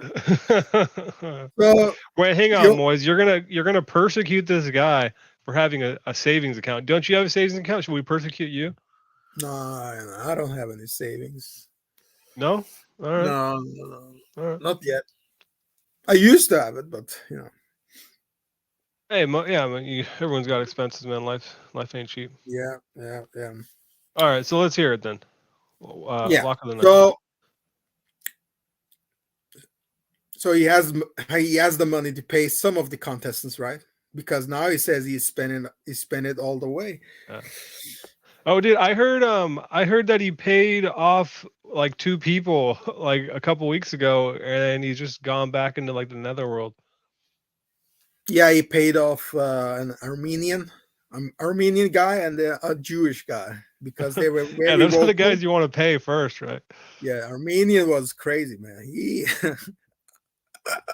Yeah, that's what I've heard. Armenian guys are over here where I'm at, dude. They're like Armenians are like lined up with the Mexican mafia, dude. That's how crazy those motherfuckers are. the thing is that there was a lot of pressure on him.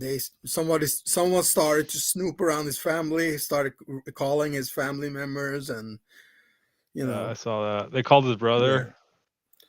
Most hey, and likely, have you seen this guy's house, man? Have you checked on Google Images? It's like he's got a nice house. Looks like they got like an Audi or something.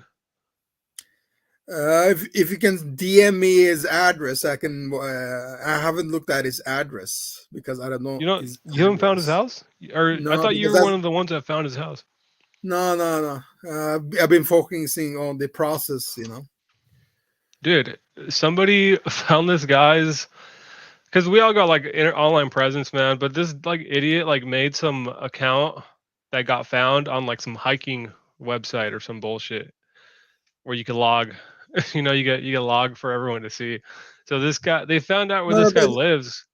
If people have been paying him through PayPal, right? If you go to the PayPal receipt, you will see his address anyway. Really? Yeah. So okay. That's not the issue. The issue now is that now we know he has a Ponzi scheme going on and a tax evasion fraud going on, right? I mean, you fuck people over. Yeah, people aren't happy. People don't like getting fucked over, right? He keeps lying, and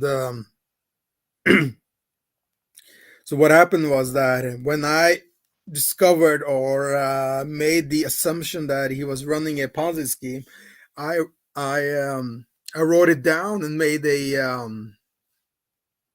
small PDF about the process. So I started, instead of going public, because if I went public, people would just um, um, Tell them. no, people would just talk shit. Oh, you're just making this up, humiliation and all that kind of stuff. Yeah, because he has a large following, right? And these are blind followers. They'll just, protect their guy, right? Unconditionally, without any critical thinking. So I started passing my Ponzi scheme accusation around, and more people started to believe it. Wait, were you like the guy that was kind of sounding the alarm? Were you like the original Yeah, I'm the whistleblower. I'm the guy who nailed whistleblower? him. Yeah, I'm the Wow. guy who nailed him with the Ponzi scheme. But I had to do it smoothly. I have to send it to Cody Saftik and all his network, right? All the big guys, and explain what's going on. Fucking A what's lot his of name? people didn't even know what the Ponzi scheme was. So that's how it thrives, because a Ponzi scheme, it's a very exclusive scheme.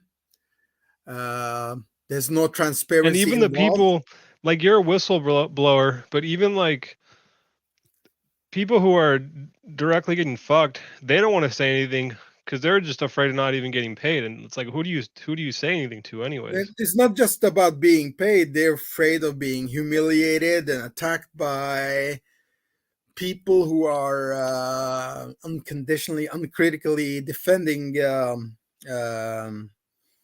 this guy, right? This They'd be like, look at his hat. Just look at Clint, right? Clint just, he's protecting him and he's gonna pay everybody, and without any evidence, without any critical research or investigation. I can watch for him. He's a good guy, and this fraternity thinking, right? That's the issue. There's a fraternity among these cappers. They protect themselves and back each other up. First of all, like, how can we even call, like, this been thriving? how can we even call someone like Clint a quote unquote capper? Like, that guy, isn't that guy like a career, like, just like a loser?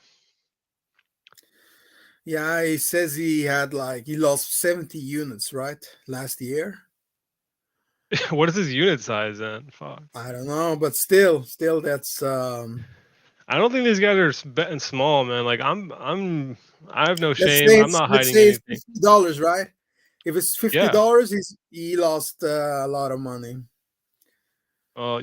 We both suck at math, so like seven. No, just seven. That's like 1,000. That's like 3,500. Like 3,500 to 4,000, right? If he's been manning up right now. So 50 times 70 is 3,500. Yes. Yeah. My question is, why does he still have a show, right? If you're losing all that money, why do you have a betting show? Why do you still have a betting show? Because people want to just be entertained, I think, is really what it is. Look, yeah, if you work at McDonald's and you lose like $200, $300, what's going to happen to you? You're going to get fired, right? Yeah. But there's a small amount.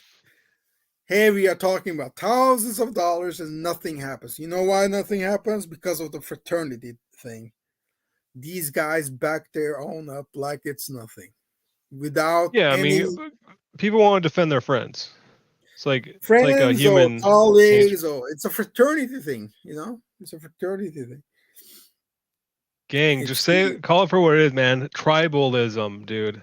Tribalism. Gang members. And, I use the word good cop, bad cop. With the way these people just, unconditionally just start, diffusing and the situation, and the issue just keeps dragging on. So what happened was that around December 30th, the pressure got too much for Lock of the Night Manpreet. He released a statement, and in that statement, he admitted to the Ponzi scheme. So every step of the way I was ahead of him, right? Because the idea of the Ponzi Yeah. scheme came December 22nd. So 8 days later, he admitted to it. Now, if you read his statement, his third issue, it's pretty vague. It doesn't admit anything. He doesn't take any responsibility. And then we started thinking, okay, this guy forged a PayPal balance screenshot, right? So it goes Did from you ever forged. do we know that it's fake, or did you Yeah, check if it was what I like did was photoshopped or? yeah, he photoshopped it. If you invert the image, if you go to a photo image editing program and you invert the colors, you'll see the pixelation. Okay, Plus, yeah, there because was I actually ran it through my own shit, dude. Like some internet one I found, some free one, but I didn't know what I was looking at. I don't know if it was photoshopped or what. You're saying like you think it was? yeah, it was. It was. It was. Also, So there what was did he do? three. He just changed the numbers or added his own numbers? Yeah, I copy pasted numbers basically. So he So what's goes gonna from happen to this guy, man? right nothing. Like I said, he doctored a PayPal account Yeah, but is that a crime? balance. Come on, It man. should be a crime. This should be a crime The because it's crime a is how fraud. poorly he photoshopped it. Yeah, that as well. And An extra charge. so yeah, and here's the issue. So you go from doctoring and forging a PayPal balance to basically admitting nothing, right? And so there's a huge gap Well, not in only the admitting behavior. nothing, but going back and saying, I never stole anything. I never dipped into it. Yeah, because there's a huge there's a huge distortion, right? Distortion in his behavior because we found out that the statement wasn't written by him. It was influenced or helped by someone else, either a lawyer or it's someone who's close to him who has knowledge about the law and accountability and stuff like Yeah. that. So we did some search and we found out his brother works at a corporate law firm, right? So what's his brother? Is his brother like an actual lawyer or not? He just kind of has an understanding. He's a lawyer assistant, legal assistant. So Okay. he deals with the law every day. Yeah, yeah. So this guy's definitely been giving him some like Yeah, impromptu yeah, counseling. yeah. And And that's why nobody he, picked it dude, up. that's why he doesn't his Twitter's just shut down. He doesn't even comment, right? That's probably why he's doing that. Like there's Yeah, no exactly. likes, no replies, no retweets. There's nothing. I noticed that. Yeah, and so there's the case. It's a fraud. It's Ponzi scheme fraud, tax evasion fraud. So there's a lot He's a of ways. scumbag, dude. He should have never stole from anyone. If he doesn't want people, because the whole like going to the police thing, but it's like, dude, what's the recourse on the internet? And it's like, dude, you want to be a scumbag and steal? Now we're gonna maybe put some new scumbags to steal from you. You know, put Yeah, them on you. but what we learn is that he's a compulsive liar, right? He's a compulsive liar, and that's in Yeah, the spectrum of psychopaths and very very dangerous personality. yeah. I mean, Because while he was it's a scamming, scumbag. and he had used all the money, he was having cordial and jovial conversations with the contestants, like, yeah, good luck with your bets, and yeah, you're gonna win the contest, and Yeah, playing his little part. I went yeah, back and watched like his shit. He's just pretending like life is just normal and yeah, I'm and he still a goes good on guy. yeah, and he goes on in front of the camera like nothing has happened, and it's a very disturbing personality. I mean, dude, it really Extremely just sucks, disturbing. man, because he kind of like ruined any opportunity he had to like uh, have a presence or like let's say he worked for the UFC, so like that'll just never happen to him, and it's it's crazy how he would just throw that away. Oh, Like in contrast to my personality, right? I know whenever yeah. I do something wrong, that I'll go in front of whatever it is and admit it. Like, okay, I did this, so how can we fix this?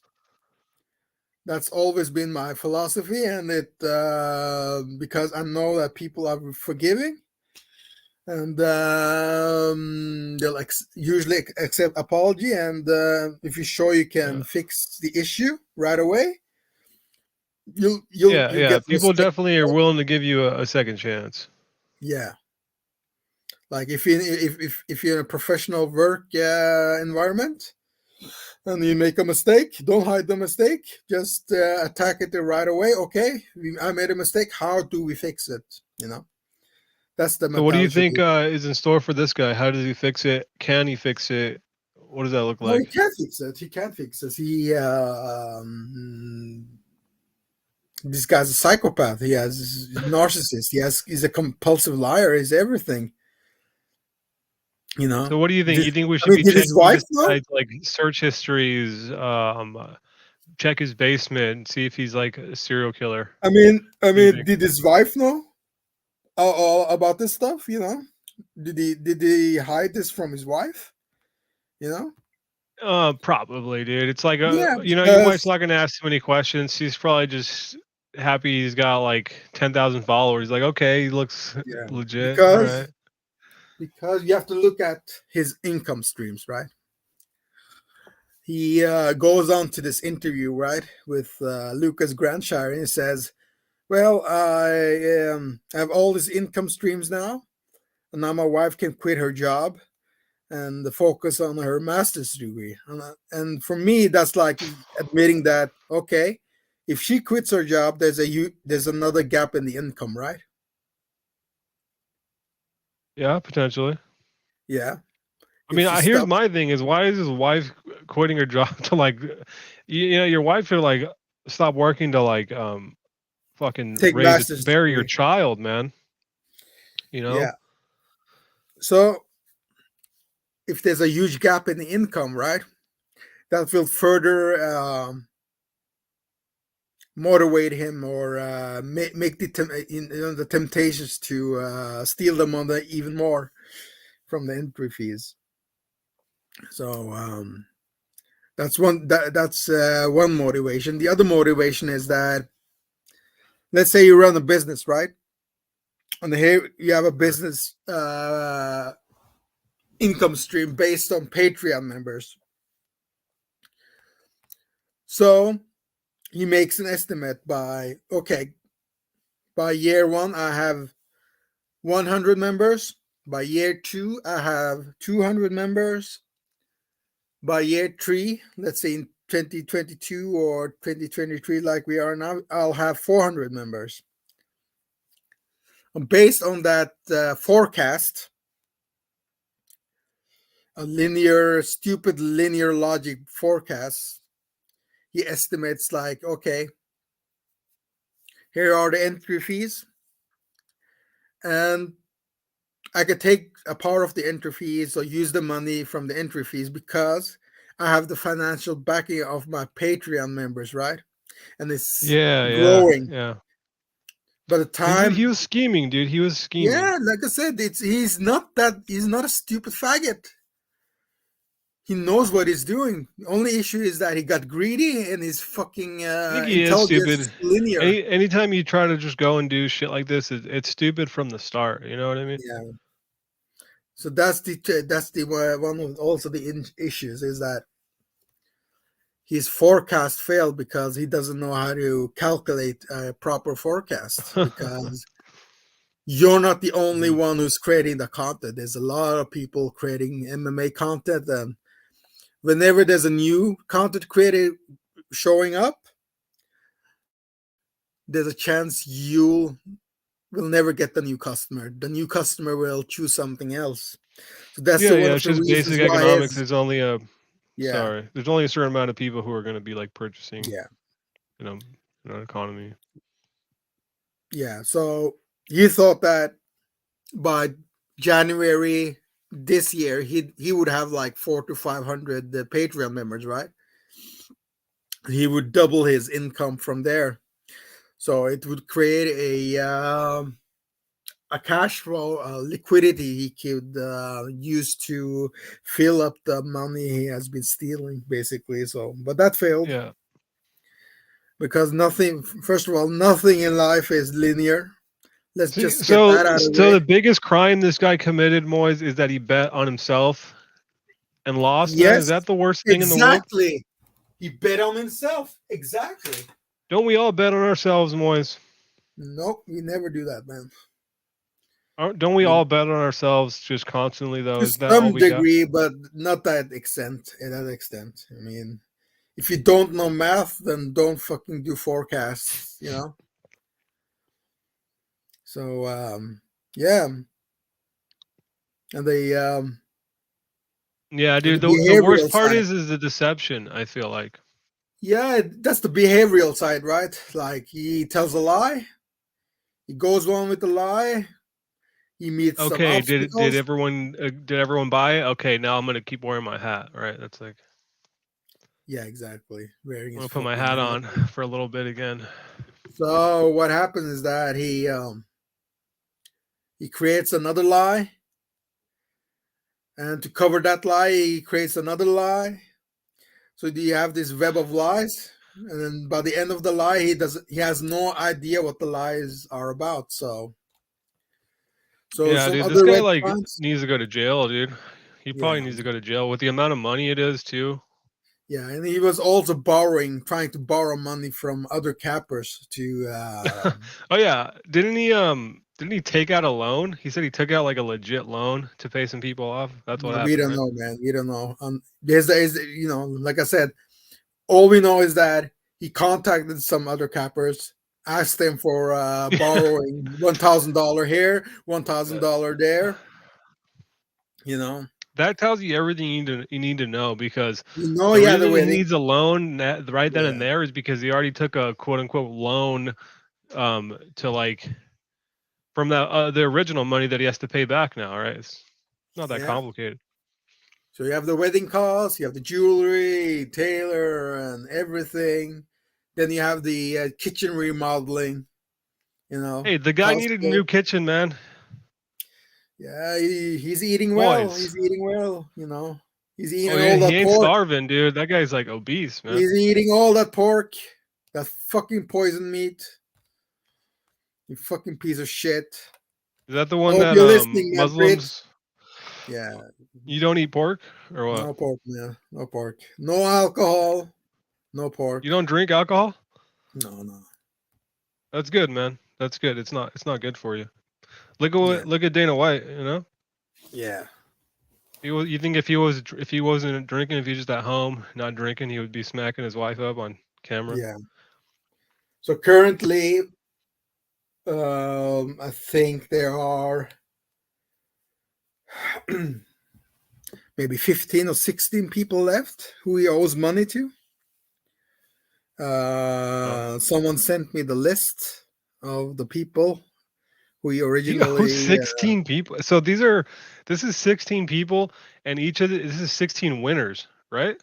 Yeah, 16 winners. Originally, there were 20, 22 people. I think he owed money to. So it's like I mean, the thing is we could call it 22, 16. He didn't just rob those 16 people. He robbed, dude, everyone. 100. However many contestants there were, because what if one of those other contestants won? They're not getting paid either. So he didn't just rob 16. He robbed everyone, man. I think. Yeah, he's a faggot, man. I hope he dies, man. I hope he die, faggot. And it's pretty extreme, but I mean, I'm not gonna sit here and pretend I've never wished like death on someone. So because if you look at what I've been publishing, I actually told him, like, when he was going full time with the content creative shit, diluted content, I told him keep a part-time job, man, for your mental health. He didn't listen.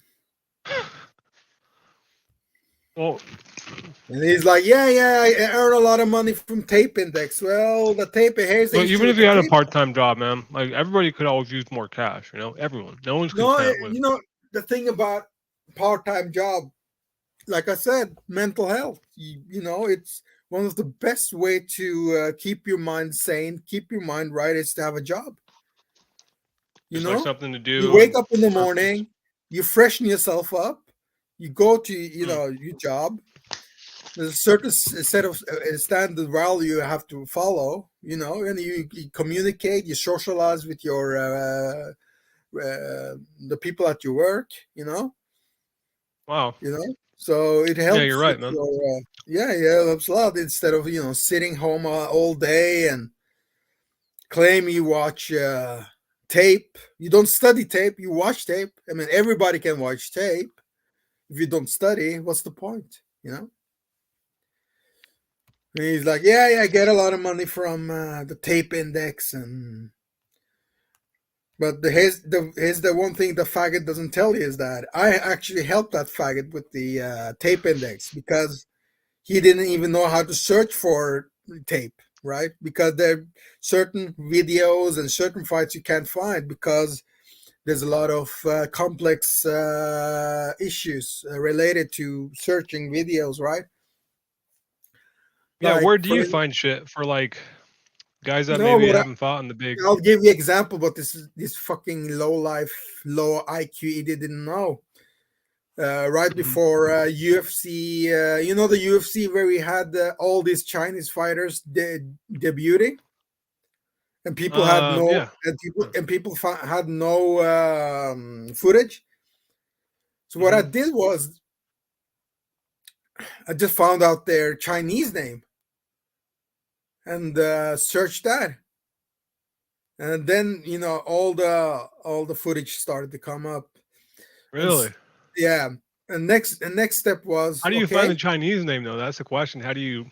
No, unfortunately, a lot of it from topology, from Sherdog, from articles, stuff like that. So do you like just translate it into No, like you Chinese? search, you use the Chinese language, either for his name or his nickname, and then you just write plus MMA plus video, and that's the search term, right? You just type into Google and you can find shit like that. Yeah. So I had to teach him, that faggot, that fat fuck, that, and never got any credit for it, right? Never got any credit. So he's a fraud. Fuck him. I hope he dies. I hope all his backers dies. These dick suckers die. Yeah, fuck these idiots, man. If they're defending him still. Yeah.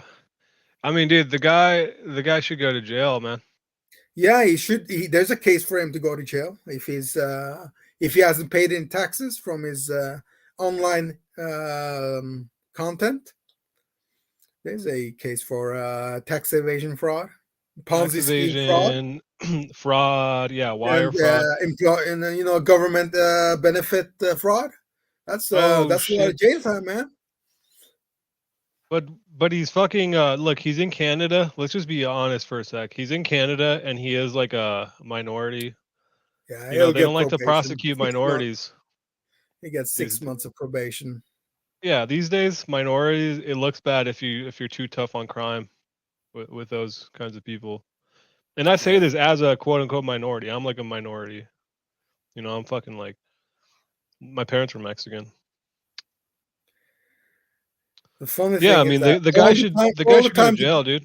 All the time, the victims of his Ponzi scheme, they were only asking him for a video where he shows his PayPal balance. He never, and he doesn't want to do it. Yeah, never screen recorded, nothing. Oh no, I'm too embarrassed to show my about Yeah, it. it's kind of funny, dude, because I see that everyone is asking him the same thing, and it took me a while. I'm not even defending this guy, but it's like everyone is just like, "Where's the money, though? Where is the money, though? Is it there?" Like, and that is fucking it. It's like, wait, so if there's PayPal issues, the fuck does that mean? You're not saying the money's gone. He's obviously not going to admit it.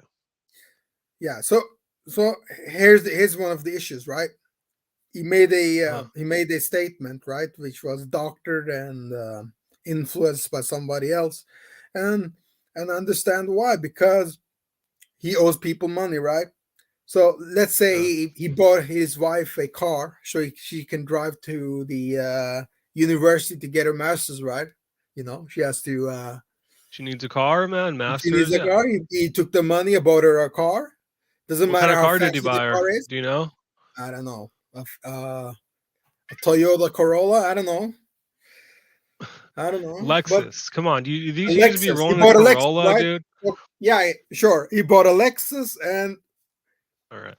a guy like Gordo, right? He can claim the car because he owes him money. He can claim the car. So this is why the statement was so vague and doctored, because he's not admitting to any, anything, what is bought and where he has used the money, because that's assets a victim can claim.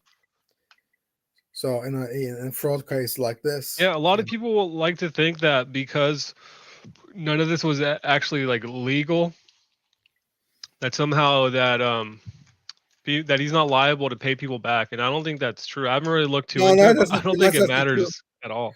In any fraud case, there's a perpetrator and a victim. The government always sides with the victim, right? Yeah. So it's like, let's say in your state, prostitution is illegal, right? Yeah, it's illegal. Yeah. So what happens is that the person who is selling these sexual favors is not prosecuted, but the buyer will get prosecuted. It's the same logic here. The host, the person behind the scam, will get prosecuted. And the other thing too, I mean, it's not a crime. I know in America, it's actually not a crime to bet online. This is technically what it is, right? We're betting online. So it's like, it's not a crime to bet online. It's a crime to take bets. So that's why like James Krause might be in trouble, because allegedly he might have been taking bets. So here's the fraud case against Luck of the Manfred. If he's been functioning as a house, if his function is like a betting house, the law is, I actually looked into it, not to cut you off, but the law is, what it says is this is legit, dude. Look it up. It's offering betting services. Yeah, it's illegal. Which is kind of interesting, man, because what is betting service is like, are we offering betting services because I have a Patreon where I'm telling you who to bet on? You know? Yeah, so basically he ran the underground, technically he ran the underground betting house. Basically that's what it is, and in Canada it's state regulated, so he's in trouble. So he's in a lot of trouble. What's, I mean, dude, I don't like the government. I think the government's corrupt. All governments are corrupt, man, generally. But like, yeah, the crime he committed was like not having the government wasn't getting their cut, you know? Yeah. But yeah. But nice thing about the government involvement is that the auditing process, they can audit the betting companies and stuff like that. And it also is, ideally, it gives protections to the bettors as well. Yeah, right. Exactly. So that's the case. That's the case against this fucking psychopath. Yeah, dude. This monster. Tell me what you think of this, man. Should the fairs thing be that the winner gets paid, or should everyone just be paid back their entry? What do you think is more fair? Well, it's too late for the refunds. He claimed that you ran into PayPal issues in May 2022, right? Say again? Then, one of his defense statements were that he ran into PayPal issues in May 2022, last year. So, Oh. if you ran into issues then, the logical action would be to stop the games there and then and start repaying people And back. stop taking money if he can't send it out. Then this is giving him benefit of the doubt. Exactly. So there's your case. That's people weren't awake. People didn't understand what was going on, and they got scammed.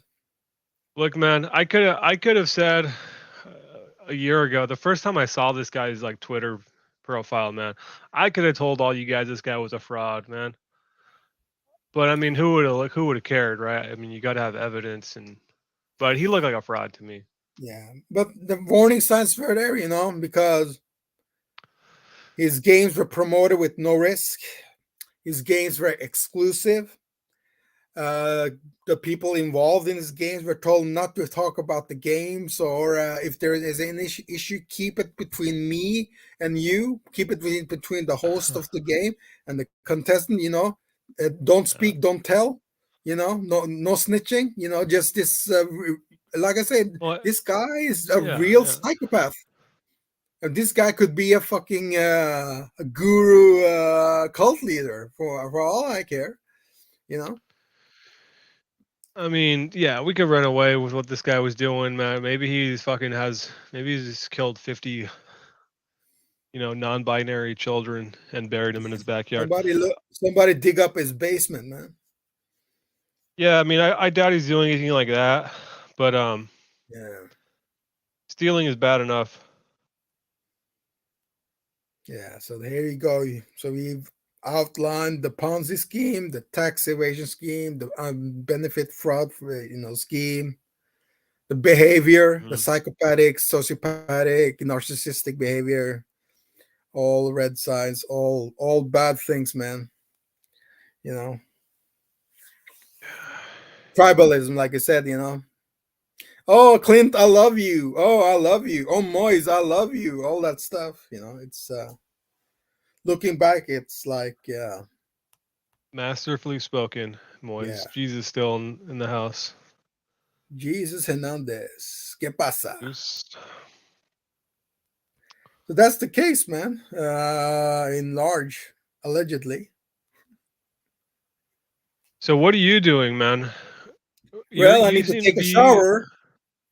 I need to take a shower, and then I have to go downtown, fix something, and then I have to go back because there's a kitchen remodeling here, sponsored by my own Ponzi scheme. Yeah?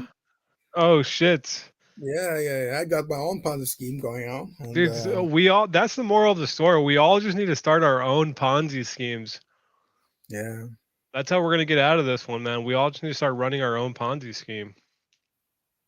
But here's my question, though, before you go, man. Are you going to you seem to have a lot of info kind of compiled, man. Are you gonna go and give this to somebody? Like some kind of government Canadian agent of the state? Well, I already passed along the Ponzi scheme, right? So like I said, if there's a victim out there who needs help, how to nail this guy, contact me. We can talk. Nice. Because there's a lot of way to deal with this faggot. So. Right on, man. Well, I think we're gonna cap it off there as well. I've been going on for a couple hours, so we'll leave it there for now, man. If you're here, if you're listening, turn on the alarm. If you're not subscribed, subscribe. Give me a thumbs up on the channel, and put the alert on so that way when we go live again, you guys will see it if you guys want to just listen in or jump on. Moise, all right. Thank you. Talk to you some other time, man. All right. You have a nice day. Hell yeah, dude. Hell yeah. Bye bye. Right.